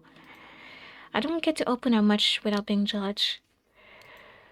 I like that about you, Ruby. You don't judge, you listen, even if it was a lot for a first date. You laughed along with him as he pulled you in closer.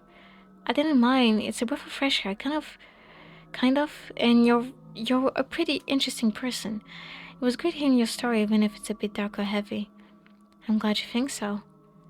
You two staring into each other's eyes, his grip around your waist tightened slightly. Not saying a word, you just focused on the other faces an inch apart. You didn't know what made you gravitate towards him.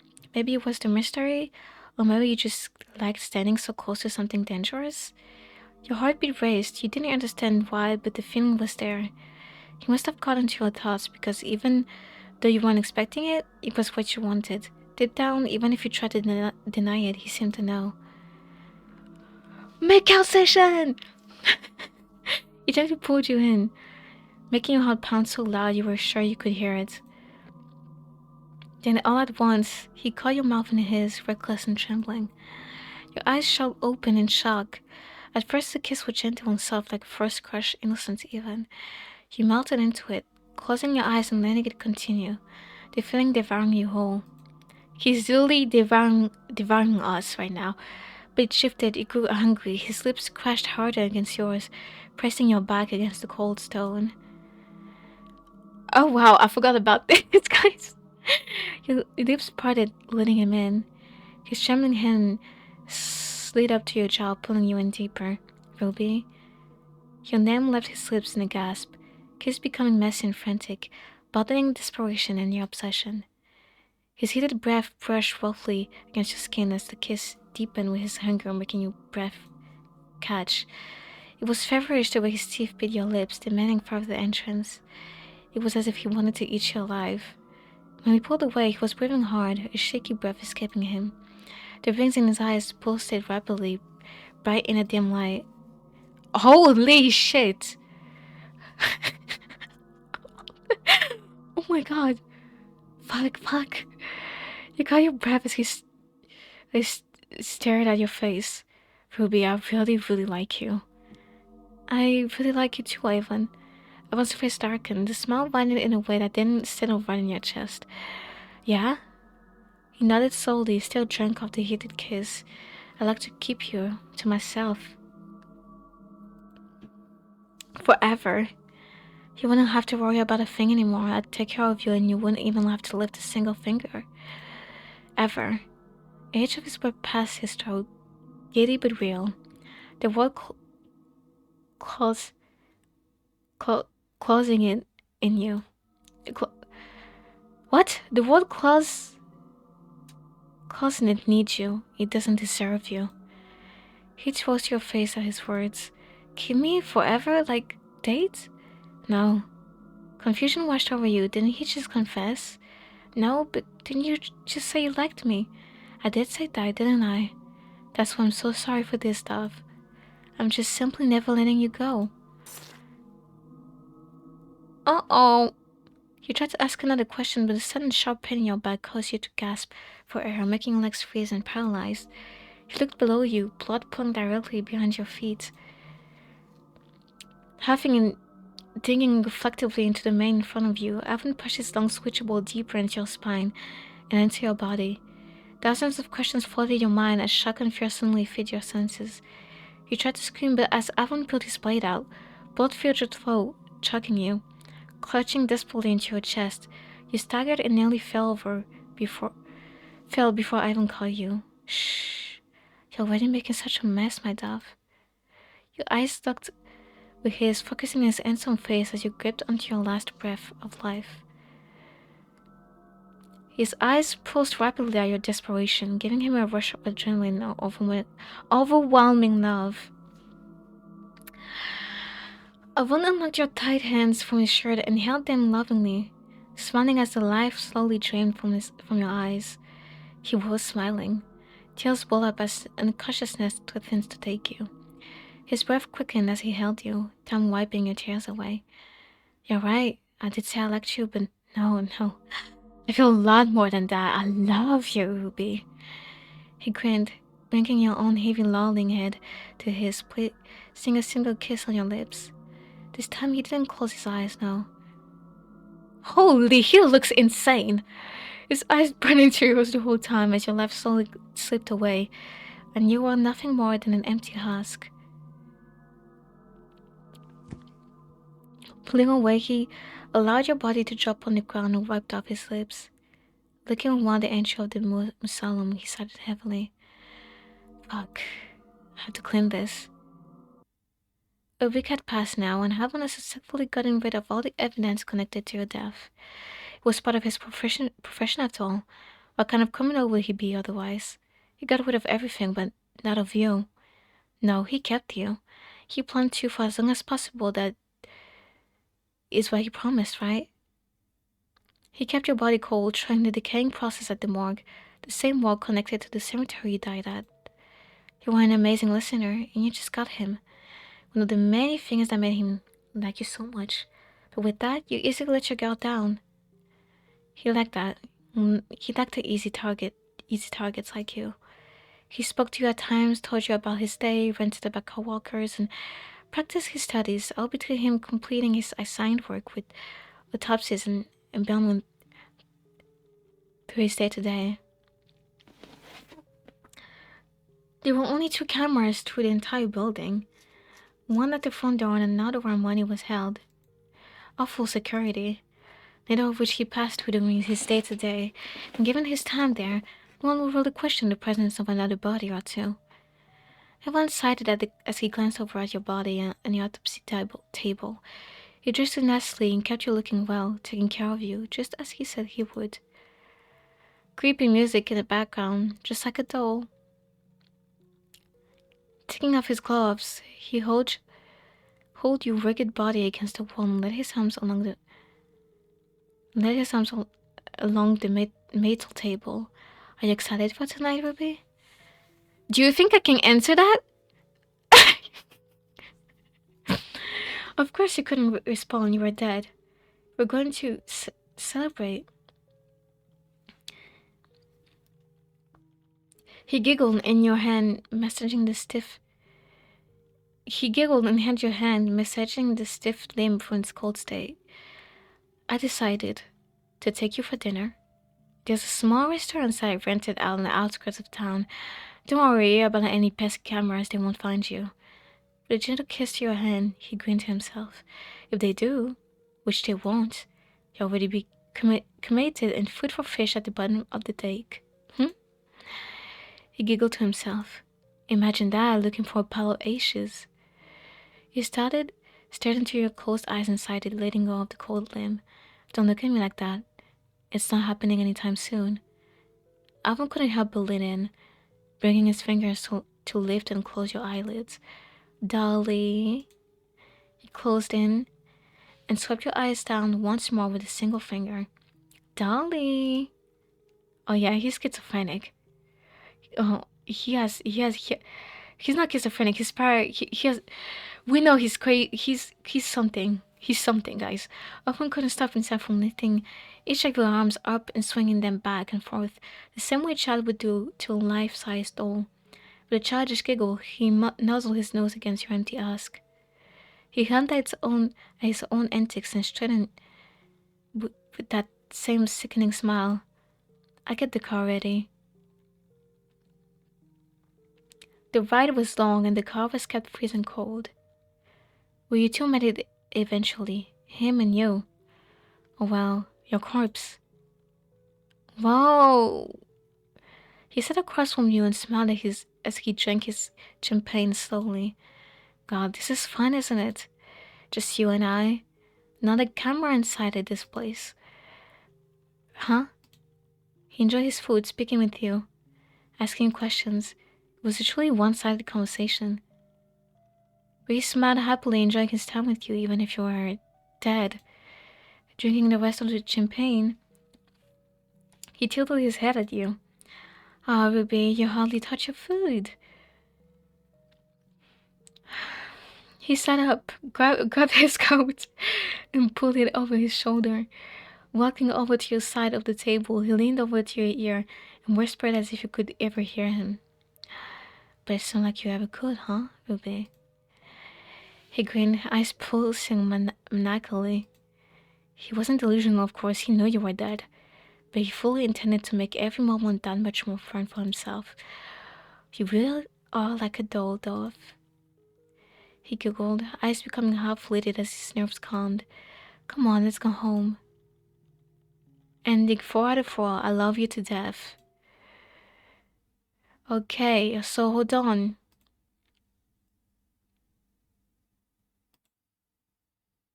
No, that's not... Let's go back... over here. Yes. You intrigued me. You're like a test subject that escaped the lab. You're fascinated. Wait, no. No, that's not where I need to. That's not where I need to go. So we're gonna say all the bad decisions. Let's go. Navelli. Skip.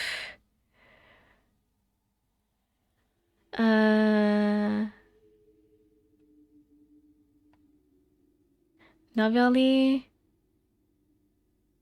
What can I not skip? Evan head back from rolling his eyes. Seriously? Holy shit, he's actually hungry. It's romantic in a mysterious, spooky sort of way. Think about it, peaceful, quiet in the crowd, just vibes. Alone. Why can I not skip that? No one photo can ever make this better. I think that's a big part of why it's scary. What? Are you, s- are you scared that they will crawl right out of the ground and eat you alive? I won't jump right in front of you with creepy, like fingers. Dude, why are you getting excited? I just said that was creepy. You jump slightly from his childish teasing excuse of a jump scare. Oh, okay, he's joking, I guess. I won't snicker at your reaction as you settle back down. Why did he do that? You felt tears prickle at your eyes. I won't take notice and sighs for the wall of his eyes. He put his arms up in surrender. Okay, fine, fine, I'll stop. Is he upset with me? You force a smile. Yeah, great idea. Just us and a bunch of dead people. Okay. So, okay, that was a new interaction. Play cool and keep walking. No, I'm good. Just watch my back in case I get ambushed by zombies or raccoons or worse, zombie raccoons. I haven't noticed your corny joke. Both of you two assume I wanna join the raccoons. Was it the right decision? Look at him, you smile. Wait, I don't feel like that was the right. I'm good. That's like a special dagger, though, to go with the vibe. Disappointed. I won't call your store with a tight smile, eyebrow twitching. Okay, that was the good decision. Left it at home this time, Bookie's mistake. He mumbled the last part under his breath. For a moment, you wonder if he really did have a sacrificial dagger. He does have one. And he had thought I was being romanced by a proper spooky gentleman. You chuckle at your own joke, trying to lighten the mood. Evan sighed. Rolling his eyes, he was getting tired of his sarcastic remarks. Well, sorry, it's not fencing enough. Then everyone gets exactly excited about Gentleline rooftop dinners, you know? You frowned at his condescending tone. I was joking? Took a few steps away from him, something Evan takes notice of but doesn't comment on. Yeah, sure, I know. It just kind of sounded like you'd rather be anywhere else. He didn't mean to upset him, not like this at least, but now there's a weird edge to the air. The humor doesn't land like it usually does. Somewhere in the distance you hear the sharp call of a crow, making the cemetery suddenly feel colder than before. Do you know that when there's a black crow, it means there's danger that's coming? Foreshadowing. We can go if you want. He started with an irritated edge to his voice. Oh, no, it's fine, sorry. Damn, you get. Oh my god, you get offended so easily. You found, trying to make the situation easier. You didn't want to make him more upset. You two continued to walk along the gravel path, the gate behind you fading into the dark. Okay, Skip. That will definitely set him off. Satanus, that's kind of a red flag, Avon. I want to tell you serious, but you'd be lying if you said it didn't concern you a bit. Not smiled though, he didn't quite reach his eyes. Fair, totally fair. It was as if he wanted to laugh, but he shrugged. A strain on his words, like something brittle in his throat, attempting to sound casual. But hey, at least I'm honest about who I am, right? Are you honest about who you are, Ruby? What the fuck? Yes, of course I am. Took offense to the question. He studies you. That mask-like smile returns, but now there's something sharper behind it. Brave answer. He steps closer, just enough to notice the way you breathe changes. That's good, honestly. Honesty is a dying heart, but you? It's like you're still hiding something. You open your mouth to respond, but his gaze holds you, curious and blinking. That's okay though, secrets are good with people. That's okay though, secrets are good. People without them are either lying or boring. I'm not sure if that's supposed to comfort you, but the way he says it almost sounds like a compliment. Almost. Deciding to change the topic, you cleared your throat. Okay.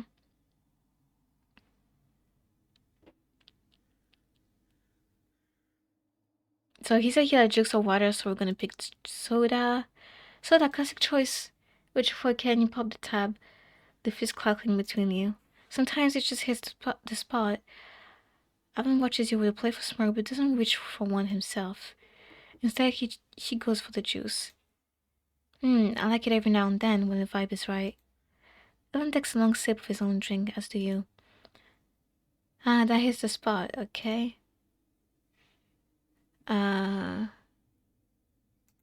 Chips. Safe and salty, yummy too. You go for the chips, popping a plain one first. I want to eat chips so bad, eh? Evan watches you chew, unimpressed but amused. Typical pick. He loves that your basic choice. Just don't choke, I don't feel like doing CPR. Not that I would anyway. As time passed, you ate snacks and spoke about various things, okay?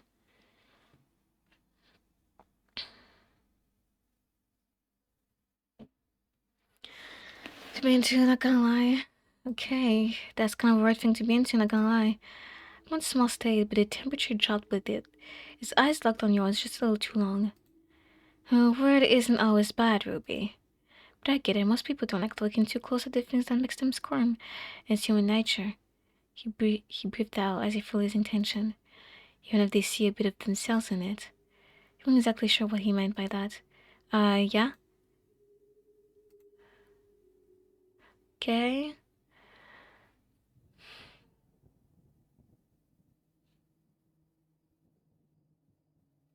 Nope, we were here a while back. Fresh, crisp, same ghost as you'd probably say. Yvonne laughed. Oh, I like that. Sounds like a poetic way of saying I carry my baggage like a body bag. Strange, isn't it? Okay.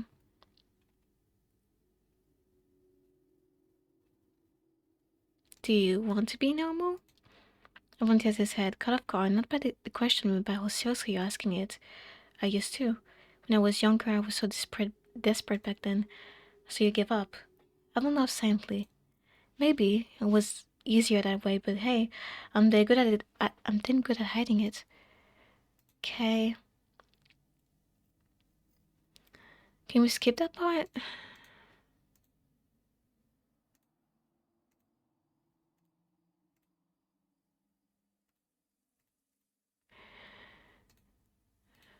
Okay.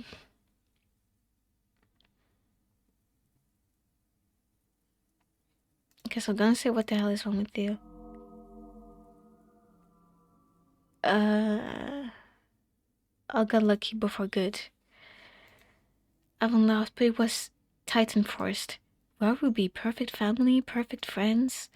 Shook his head, still smiling. Must have had it really, really easy, huh? You open your mouth to respond, but he cuts in before you can. Sorry, it's just while hearing someone say that and not be joking. He lets out a snort and laugh. You don't really know what awful is then. Lucky you. Okay. Disapproval. Can say that. What kind of question is that? No, dude, what the hell? He smiled at your defensiveness. It seemed to have amused him. The smile alone made you uncomfortable, and he seemed to have noticed. Come on now, it was a joke. A light one at that, nothing more. Then you to get so catty. Yeah, but who asked that on a date? That's some serial killer shit. He looked away thoughtfully, a smile still in his face. Maybe.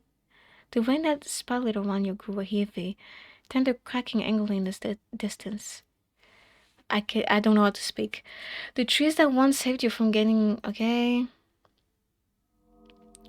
Suddenly his face fell, completely unreadable, though there was a faint edge of irritation in the way his jaw tightened. He forced out a sigh with a smile that didn't reach his face. That didn't reach his eyes. You know, I've been trying this whole time, right? He sucked his teeth, thinking. But it just feels like you're not. Or maybe you could never really get me. He froze, caught off guard by a sudden shift in attitude. Like you hate me or something, you get it? Everything I say you shut down or twist or just... He clicked his tongue, letting out a dry, humorless laugh. We just have different opinions on things, nothing wrong with that. You're wondering why he was so upset. Truthfully, the date had already gone sour. He just wanted to end, to go home, and maybe block his numbers the second you walked through the door. Desperation had dragged you into this mess, and now you wish and left earlier. He smiled tightly at you. Yeah, they say opposites attract, don't they? From the corner of your eye, you caught something glinting in the moonlight. Your chest tightened. What was that? Too bad I'm not the kind of people they're talking about. Oh yeah, we need to run.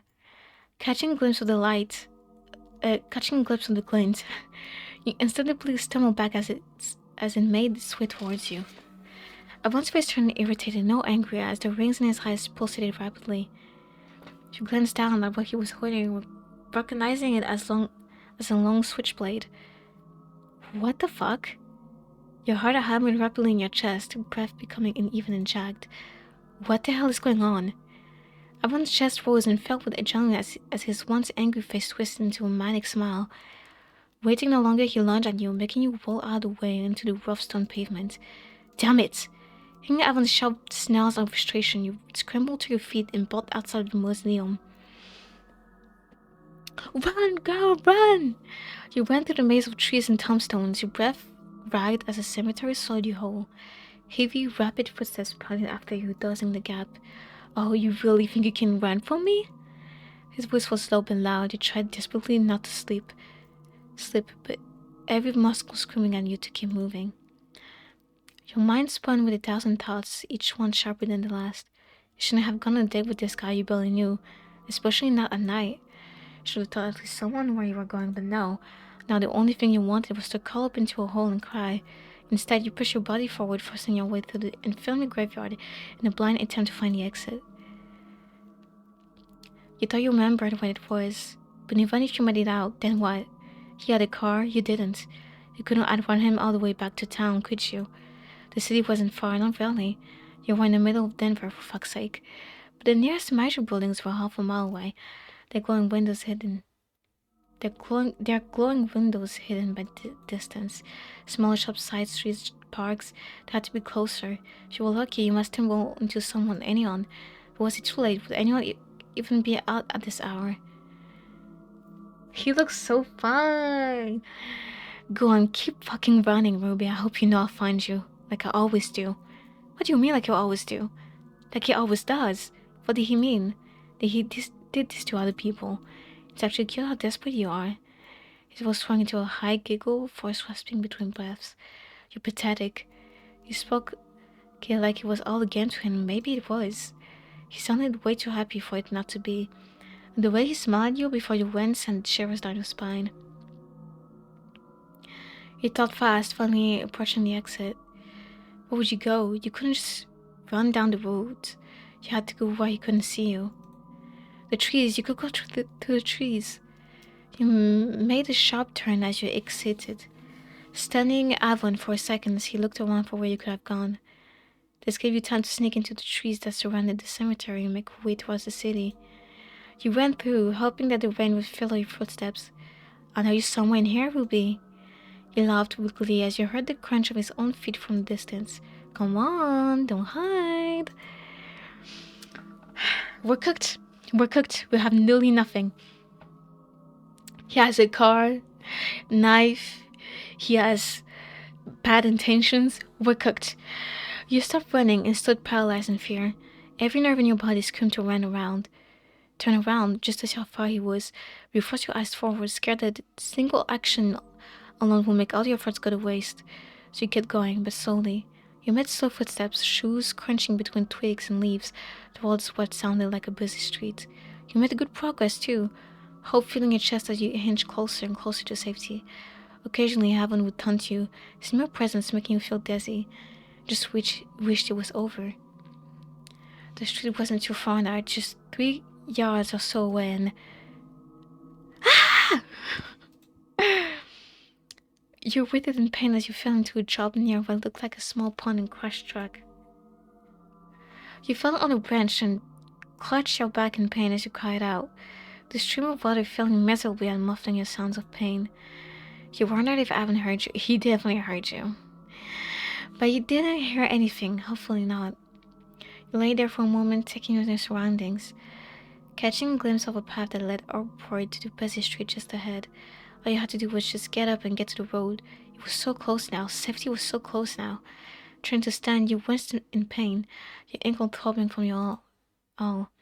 but you had to push through. You had to. Wobbling in pain towards the path, you heard a shift behind you. Before you even had the chance to look, you were quickly tripped, and your ankle was stomped on as you fell, rolling into your back as you cried. That's a really good ankle. You saw Evan loom over you. Amon smiled as he breathed evilly and shoved you below him. Placed both legs on either side of you. He giggled in delight and quick and breathy as he took in the horrified expression on your face. Come on, running away from a date? That's not very nice, Dove. Leaning down to meet your nose with his, he watched closely as tears streamed down your face, amused at your pathetic attempt to wriggle away. Blade in hand, he got both your wrists and held you in place. Let me go, someone, please. And he's licking us? Oh my god, that's a freak of the freaks. Even the clowns in the freak circus are not this much of freaks. He feinted a sympathetic look before taking his tongue and dragging it slowly along the tear stained cheek. You whimpered at the feeling, sick to your stomach, before scrambling out from his grip. You somehow managed to flip into your stomach, trying desperately to crawl away, but it was no use. Avon simply laughed and drove his blade into your calf. Crying out as a sudden searing pain, you instinctively tried to hold your leg, but were quickly reminded of the circumstances. So you kept calling, praying to any god that was there. Please, please, God, I don't help me. Yeah, you're cooked. You're cooked. But seriously, that would actually be a very scary situation to be in. You whimpered out as you put yourself to the path. Evan simply trailed behind you slowly before yanking the blade out of your calf and pinning you to the ground once more. He yanked your head back lightly by your hair, just enough so that you could look him in the eye. There was an uncanny number of rings in his eyes, pulsing in and out at rapid speed. There's no god here, silly thing. Evan's voice struck somewhere between a laugh and a snarl before suddenly cutting. Even closer distance between you and whispered against your ear while pressing his bloody blade against your neck. But you sure did make this game exciting for me, didn't you, Dove? He smiled. But playtime is over. The expression on his handsome face dropped before dragging the knife sharply against your neck. Blood spilled out in thick streams before you even got to say a word, the red liquid shocking your airways as you tried to grasp desperately at the pain as if it would change a thing. He flipped you over as he spat at you through gritted teeth. I hate you, you know? He smiled thinly as his eyes bored into yours. But I like you a lot more once you're dead and silent, where you can't say shit. You morally superior fuck. That's crazy. Your consciousness faded in and out as you continue to bleed from your neck, sputtering and choking beneath him. That's right, bleed out. Wow. I think you've said and done enough. Ending 2 out of 4. I hate you to death. Okay. So the last one we need to get is the one that is neutral.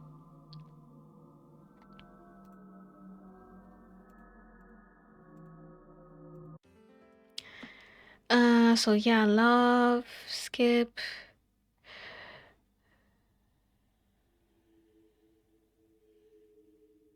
Taking me to cemetery on a date. Oh, never mind. Yeah.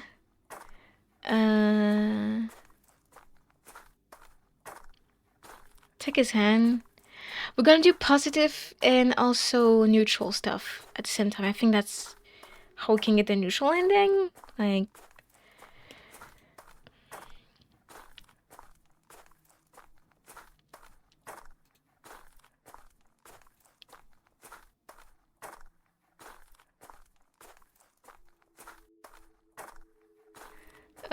let's go more than one of amusement. Cute. Real cute. Harmless joke. Okay, not that one then. Okay.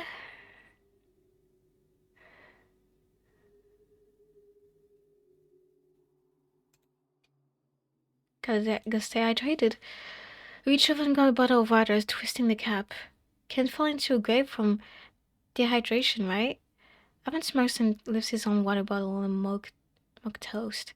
Respect? Most people forget how fire water is. Sweet. We know that.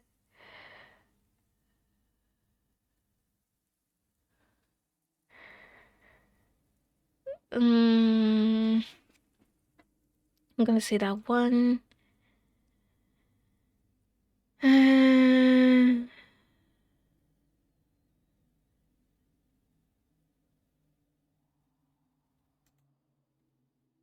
Moved here a while back. Fridge creeps and ghost, as you'd probably say. I haven't laughed. Oh, I like that. Sounds like a poetic way of saying. Okay, I did that one.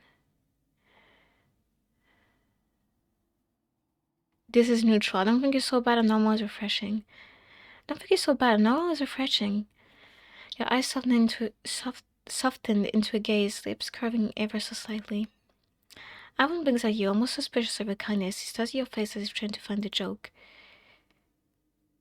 He seemed almost disturbed by your giant words. That's sweet. Dangerous, but sweet. You don't know everything about me, Ruby. That kind of trust, it's reckless. But you don't look away, and that signals him more than any accusation would. Though he was curious and pitied your poor dead flirting. Don't romanticize me, you'll regret it. Maybe I like recklessness. Alan's face softens with a smile. He shakes his head and laughs. You two sat in silence for okay. This again. Okay.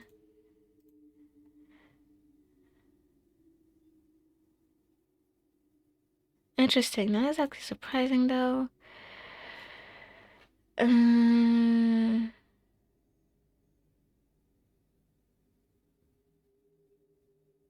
are good, family not so much. One sided, almost relieved. Yeah, I get that. Same boat, actually. He picks at the fraying edge of the blanket, nodding slightly. It's strange, right? How the ones who are supposed to love us unconditionally usually don't. Makes the people who choose us friends, matter more. Guess we're more alike than I thought it would be. Okay.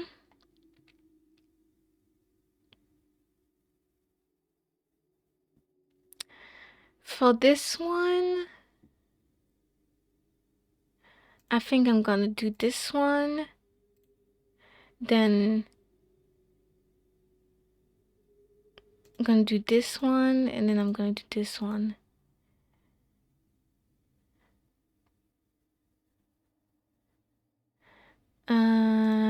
This. Yes! When he looked back at you, he gave you a gentle smile. It was the kind of smile that could melt someone's heart, and it did. Yours fluttered as you two sat together under the rough patter of rain. He rested your head gently against his chest. The steady rhythm of his heartbeat filled your ears as a yawn slipped out. The limbs on your body had grew heavy. Rubbing your eyes, your thoughts moved slower and slower. You hadn't realized just how tired you were after such a long conversation. Avon's eyes softened as he shifted, lowering you both against the stone floor of the mausoleum, letting you rest against him. Cute! He sighed in thought, glancing down at you as your eyelids grew heavy. It's fine to nap. I'll wake you up once the rain clears, so don't worry about it, okay? He nodded tiredly and finally allowed sleep to take you. As you slept, Evan muttered to himself and thought, I like you, kinda, in a weird way, I guess. I guess I can keep you around, see what you're about. He laughed quietly to himself. Congratulations to you, I guess, huh? Interesting enough to keep around. At least you weren't boring. He leaned his head back against the cold stone, while eyes drifting shut for a moment. You really are lucky, Ruby. You just don't know. Time passed. When you stared awake, Evan was gently shaking your shoulder. Your eyes fluttered open. Outside the museum, the rain had slowed to a drizzle. Sleep well, Dove. You yawned, stretching as you sat up. Slept well, Dove? I guess the conversation and the rain really put me to sleep. It's not that you're boring or anything. Your voice is just soothing. Sorry about that. Avon chuckled, offering you his hand to help you up. All good. He pulled out his phone, checked the time, and cited, "It's getting pretty late, huh? Guess I should drive you back home." He guided you by the hand back towards the soaked picnic spot, collecting a few snacks and handing them to you. For the ride. Wait, what about the rest of the stuff? Avon glanced over his shoulder and shook his head with a smile. I'll come clean up later. Let's just worry about getting you home for now, okay? You nodded, following him down the path to the entryway of the cemetery. Back at his car, he snatched the snacks and opened your door for you. Wow, what a gentleman. As you settled inside with a sigh, he slipped into the driver's seat before starting the car.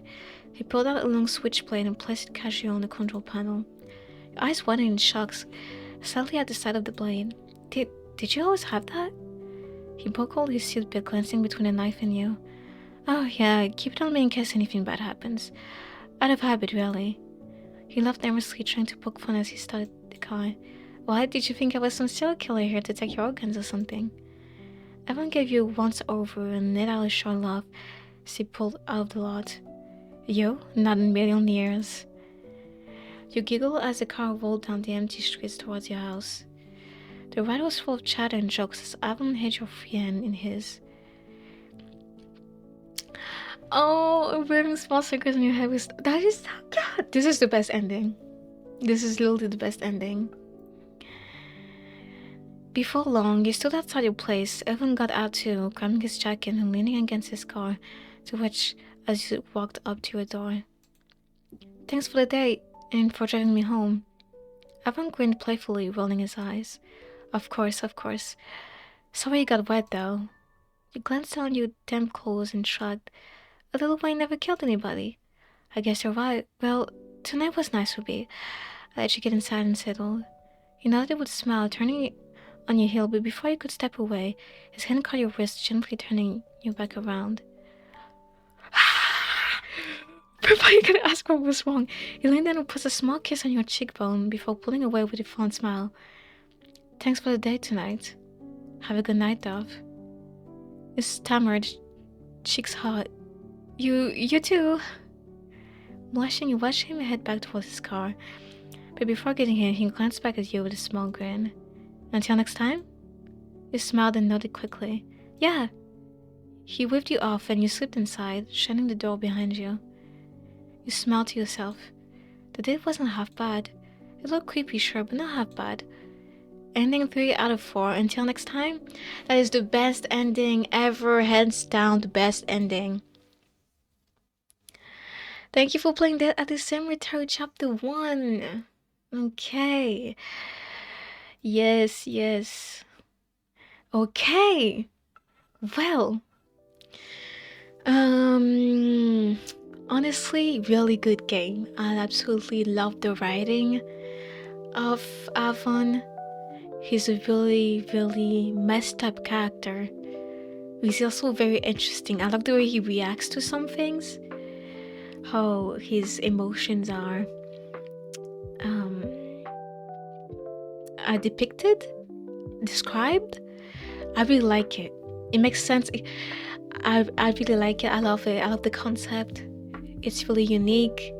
And yeah, it's fun. I love the game. And if there is a follow-up to that, I will play it. Really cool. Until then, until next time. Bye.